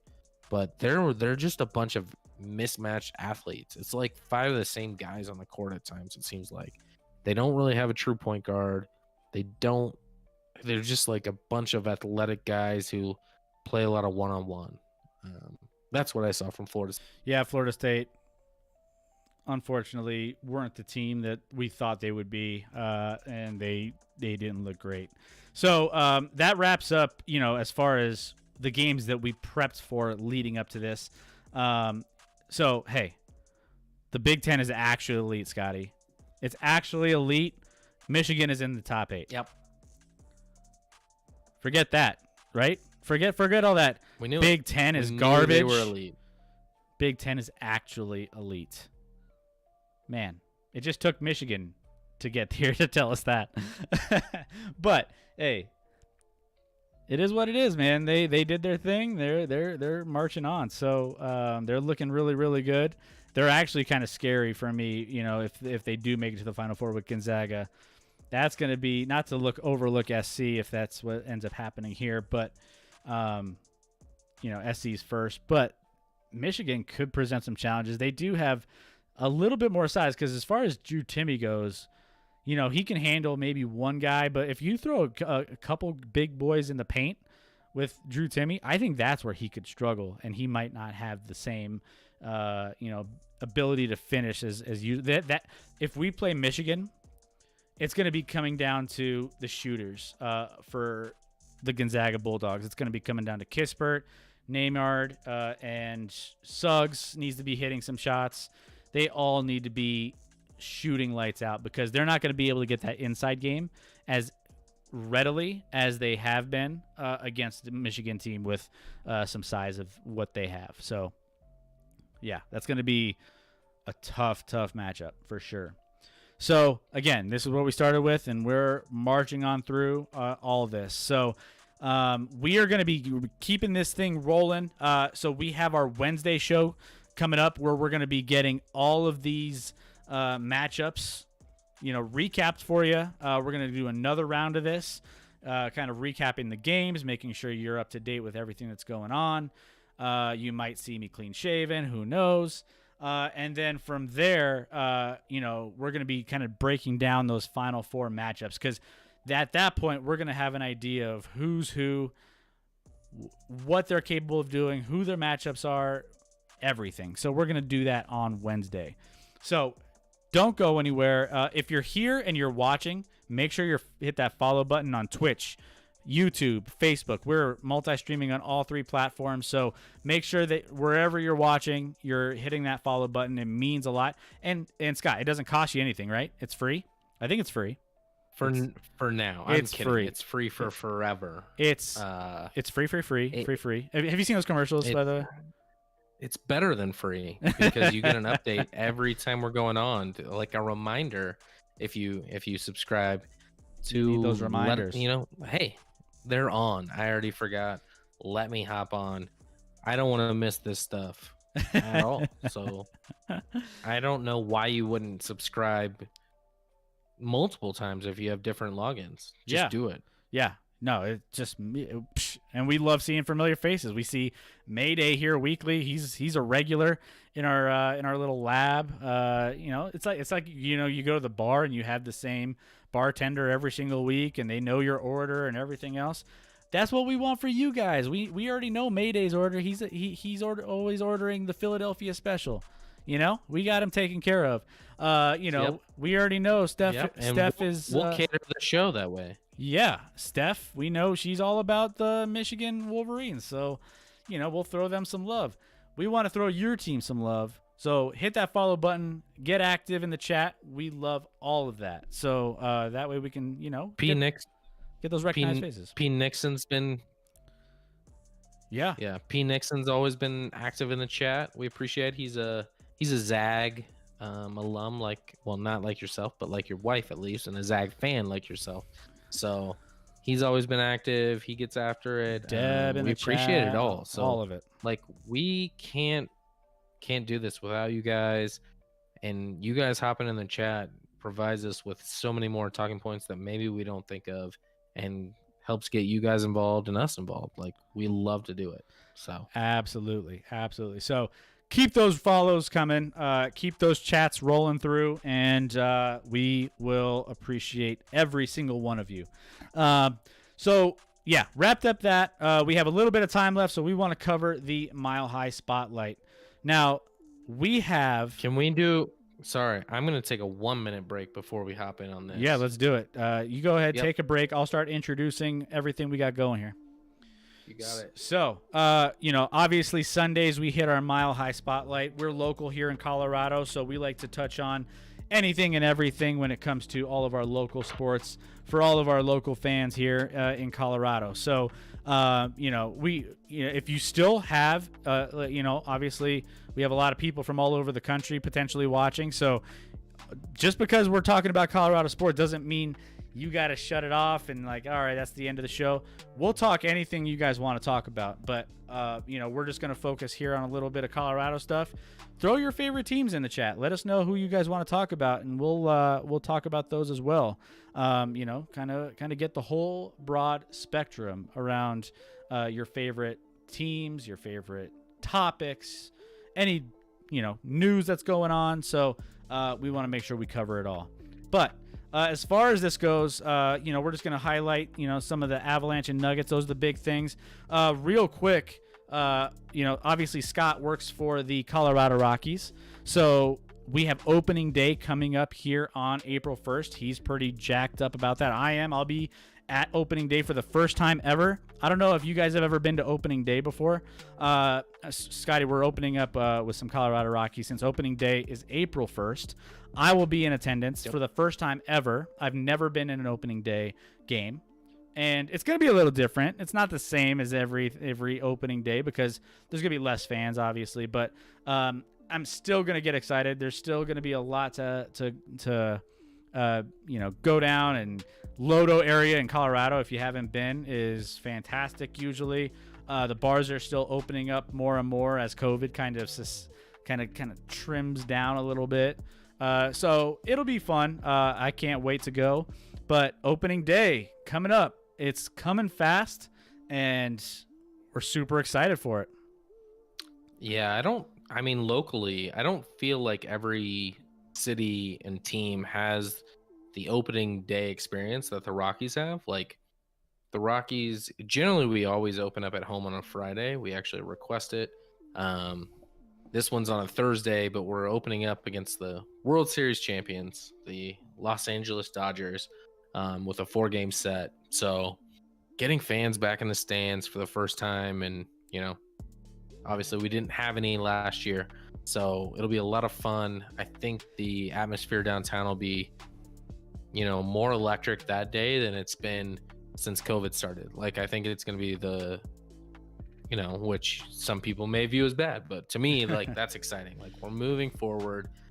It's not going to still be the same as it has been in prior years where I have a friend who's a bar owner or a bar manager down there, and he always said that and St. Patty's Day. So Rockies opening day and St. Patty's Day were their two biggest days of the year as far as profit. So not going to play around. It's going to be a fun day. So I'm excited to get the baseball season going. Let's see what happens. The Rockies aren't projected by most people to be in contention of any sort. But at least we're going to get fans back in there. The experience inside Coors Field is pretty sweet and pretty great if you haven't been there. So if you're ever traveling out here and you're coming in the summer, you got to go to a Rockies game, at least experience this ballpark, which is, in my opinion, one of the top experiences in all of baseball. So, yeah, I can't wait. I'm excited. I haven't really been. I'm honestly haven't been downtown Denver since. It's been probably close to a year since I've been downtown. Well, hey, take lots of pictures when you're down here, especially like selfies of yourself, clean shaven. Oh my gosh, for sure. Like, do that. It's gonna keep rolling in, man. Just wait till Baylor ends up losing tomorrow. Yeah. Go Arkansas. Nope. So that's a big one this week. Let's cover some Rockies. Some Nuggets and some Avs. So we've had a little bit of a, mixed week here. So the Avs end up falling back down to mediocrity over the course of the last 4 games, even though overall they're really doing well. And then the Nuggets end up getting 3 out of 4 as of tonight because they ended up beating. I know we were live when we were watching when the game was going. So they ended up getting a big win against Atlanta. This was the debut for Aaron Gordon. Aaron Gordon ended up finishing in the game with, 13 points, 2 rebounds, 1 assist in the win, 21 minutes. And then I'm not sure. I don't think JaVale McGee played. So, yeah, he didn't play. Michael Porter had a decent game, 15 points, 10 rebounds. His rebounding is huge. Jokic, 2 assists shy of a triple-double, 16 points, 10 rebounds, and 8 assists. Jamal Murray, 17 points, 4 assists, 2 rebounds in 31 minutes. So, overall, I mean, there wasn't a lot of big scoring. JaMychal Green actually led our scoring for the Denver Nuggets, 20 points, 7 rebounds, 1 assist in 14 minutes. It's like, all right, I'll take that from a JaMychal Green. Like, I'm telling you, there's some players on this team that can turn it on. An all-around team win. Just looking, I haven't had a chance to review and watch the game highlights yet. I'll go in and check that out later. But, I mean, if you're looking at this, Campazzo, 6 points, 5 assists. Will Barton, 12 points, 6 rebounds, 3 assists. Millsap, 9 in 20 minutes, 9 points, 5 rebounds, 3 assists. Everyone chipped in. The box score looks fantastic. And if this is what we have to look forward to, a 126-102 win over the Hawks, man, it's only going to get better, I hope. And this is just with plugging in Aaron Gordon just one game. So we'll see how this keeps rolling forward. It's going to always keep evolving, but really, really positive first game here. Yeah, I mean, Gordon fit in right off the bat, 6 of 9 from the field. His 3 misses were from 3. He was 1 of 4 from 3. Otherwise, he didn't miss a shot. Put up 13 points, which at one point he was second on the team in scoring, and he played very, very little in the second half. Joker, 28 minutes and almost had a triple-double. That's ridiculous in only 28 minutes. Every single starter was in double digits scoring, so it was very balanced. They were in between 17 and 12, all 5 of them. So very, very balanced performance. You talked about that doesn't even include Green, who put up 20 from the bench.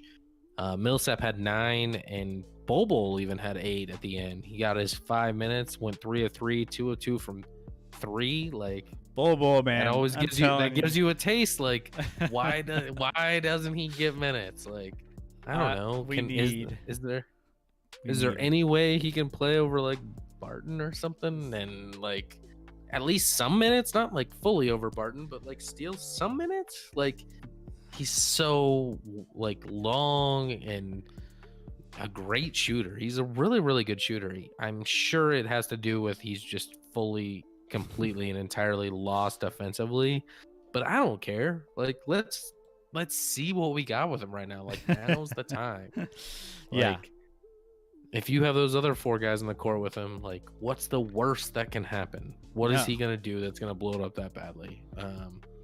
But anyway, yeah. So everyone played. I mean, they shot 54% from the field. Obviously, Atlanta is a pretty bad defensive team. So overall, this week, 3-1 week, nothing wrong with that. And that Toronto game is weird because Toronto, that's their only win in their last 10. But that was like their game where they're like, all right, it's our going away party. Like, this is the last time we'll ever play together. Let's play our asses off. And then they didn't trade Kyle Lowry. So I'm bitter on 2 accounts. Like, if Kyle Lowry and all those guys were like, oh, we're not going to move, they'd be like, let's just lose again then. But no, they played lights out and killed us the other night. But otherwise, a good week for the Nuggets. Fun week this week, especially these next 2, Philly and Clippers. So we got Mayday. Maydays. We'll see what happens on Tuesday. We'll talk about it on Wednesday. That'll be a fun game. And then Clippers on Thursday is going to be a tough one before we'll get to watch a bye game. I don't know if that's a thing in the NBA, but it basically is with Orlando now. So we'll get a win there. But it'll be a good measuring stick to see where we're at in the next 2 games against 2 of the elite teams in the NBA. Yeah, no, and just to go back on some of these other games, just some highlights from the Nuggets games this week. Nikola Jokic during the Tuesday game against Orlando had a 20-point, 15 rebound, 10 assists, triple-double, his 12th of the season. So he's still putting up triple-doubles left and right. There's boosts on some of these betting sites about him getting triple-doubles. We have FanDuel, and it's like, I think it's a nightly thing now, whether or not he's going to get a triple-double. I feel like the last 2 out of 3 games, he's had a boost to get triple-doubles, and I just want to bet it every single time.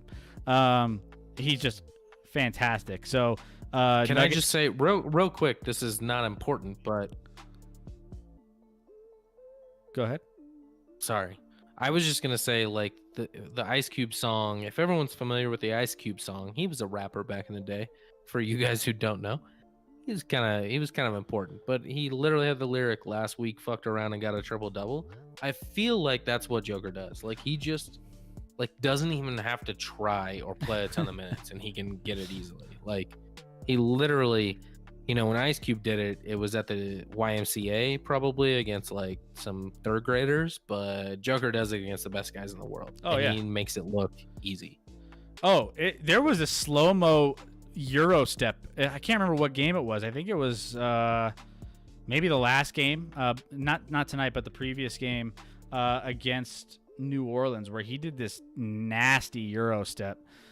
He takes the ball, spins like fast, and he completely leaves his defender behind, encounters the help defense coming in from the far side, Euro steps slow-mo around him after he goes up for like a block, and just finishes on the back end. And it was just like poetry. I was just like, how do you go from 100 to 0 and just make it look that effortless? It was fantastic. I mean, he just does things that are just absolutely insane.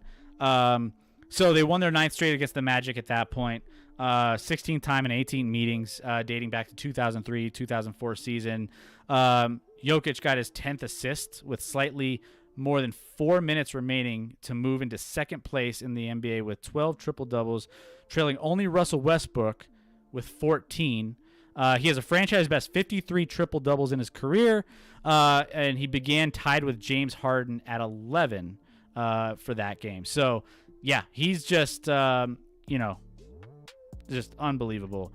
As far as the Toronto game, that was a loss, but the Denver Nuggets just didn't play very well. They built Toronto built a 24-point lead in that game in the first half.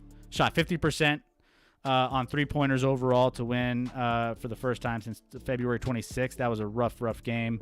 Again, like you mentioned, it's like all the trade talks. You thought maybe they were going to have a crazy, letdown there, but they didn't. Lowry had a plus-minus of plus 42 in that game. 2nd best in franchise history. Crazy numbers there. So, there's not much else to talk about. They made their first 5 threes of the game. 2 of them during an 8-0 run, which that won't happen now that we have some defenders on the perimeter now with i.e. Aaron Gordon.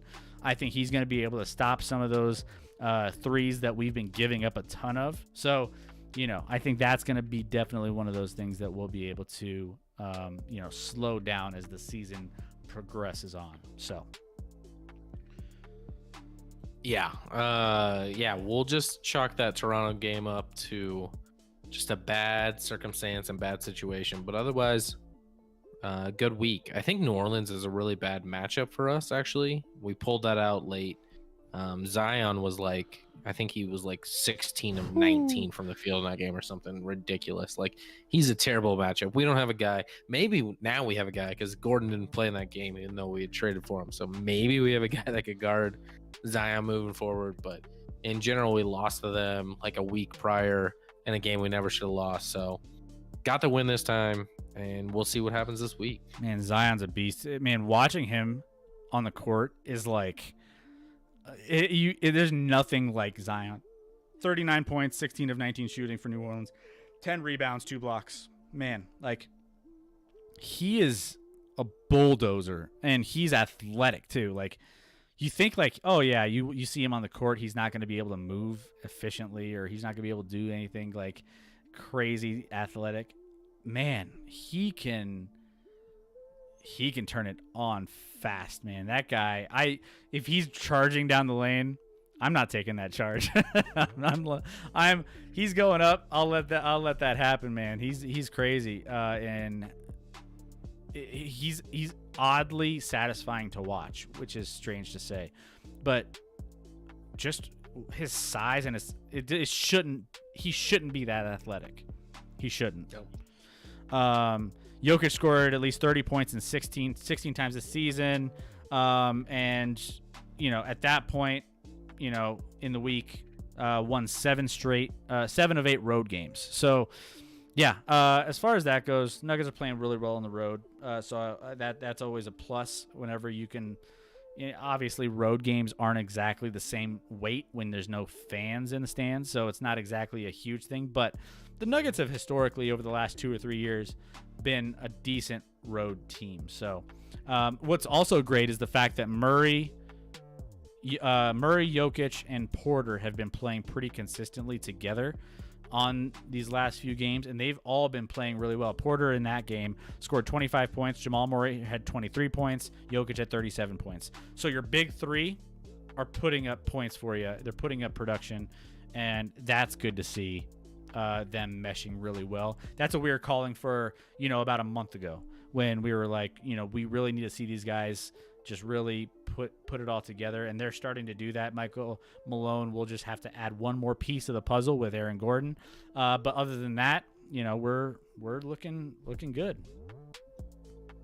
Yeah, I'm excited to see how this team meshes, and we'll see how they are able to perform down the stretch. All right, let's Philadelphia, LA Clippers. That's going to be a fun one. That's a TNT game, by the way, and then Orlando on Sunday. So I'll be watching that TNT Thursday game pretty closely that night. So on to the Avalanche. Avalanche have been on a roll recently, and again, I think the biggest thing here, the 2 losses they had were really, really close games that one finished in a shootout, one was in overtime. So it was just one of those super close games that just didn't fall their way. They split with Vegas once again. They have been splitting with Vegas all year long. Every series that they've played with Vegas. Vegas is obviously one of those favorites to win it all, but along with the Avalanche. But it's going to be a fun matchup if they end up playing each other, which they probably will in the playoffs come that time of the season. They get a win against Arizona 5-1. They lose in a shootout 5-4 to Arizona the next night. And that one, as far as our big boys, McKinnon and Rantanen have scored in 6 straight games at that point when they played and lost to that game, lost to Arizona in that game. Landeskog extended his scoring streak to 5. So between McKinnon, Rantanen, and Landeskog, they're still just pushing points like freaking madmen. Philip Grubauer is absolutely tearing up the net as well. In net for all 7 of the Avalanche games during the winning streak. He's rested just one day, but he's appeared in all these games. He has 200th career game on Monday, posting his 19th victory of the season, lowering his NHL leading goals against average to 1.71. So Grubauer is he's having the year, his best year. Just as far as all of this goes, he's playing fantastic. And that's what you need from your goaltender at this point in the year. Yeah, when you look at the results of this week and you see right there 2-2, you're like, not a great week. But I mean, obviously, they won a couple games 5-1 in blowout fashion, lost a game in a shootout, and lost a game in overtime, like you talked about. So I'm not concerned. They're still playing really good hockey. They haven't lost a game by more than 1 goal in their last 17 games. So even when they lose, they're losing by 1. And I think they've lost, including shootouts and overtime games, 5 of the last 17.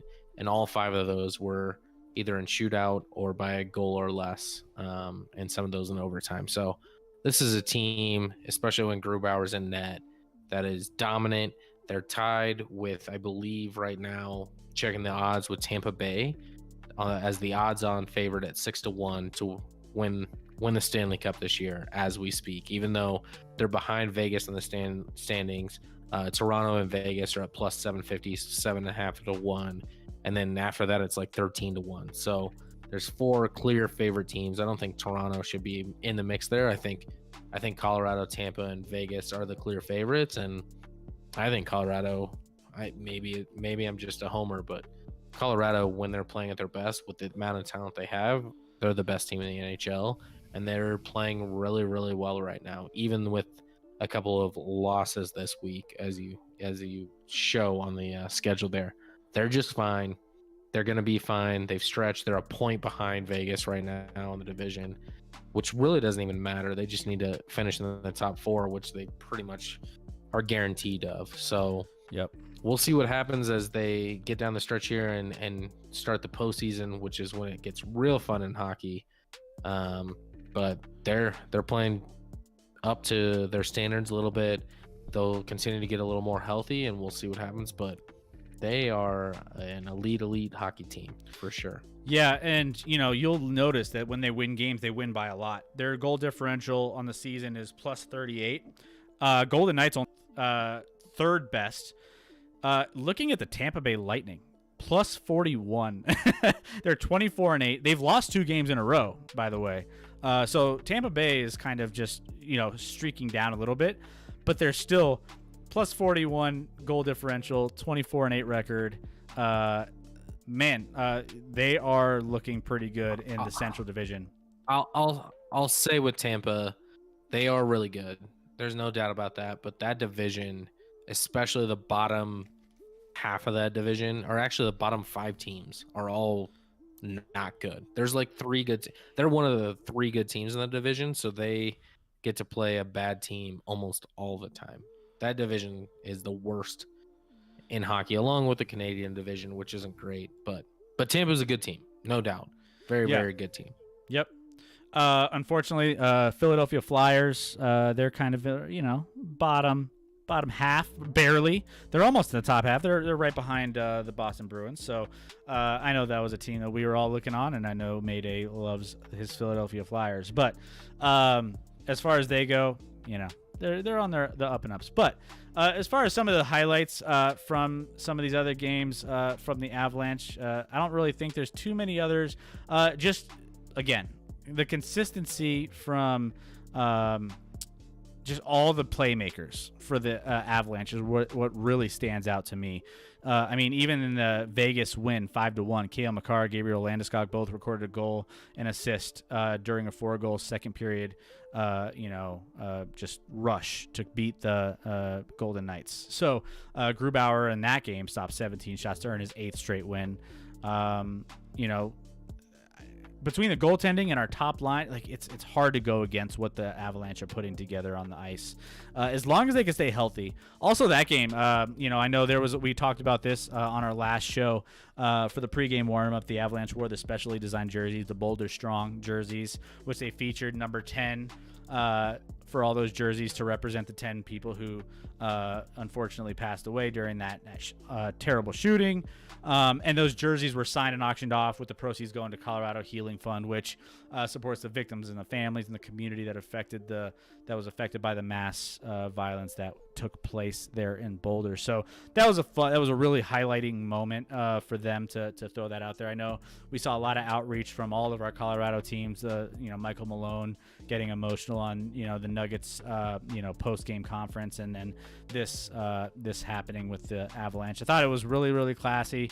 Very nice to see that in the last game, and they really carried that emotion during that game. If you can just feel it in that 5-1 win over Vegas, it was a really, really solid win. Yep. No, they're looking pretty we'll see. The trade deadline in hockey is like really late this year. It's April 12th. So we'll see what teams do and what sort of moves. It's kind of a weird year for hockey at the deadline, though.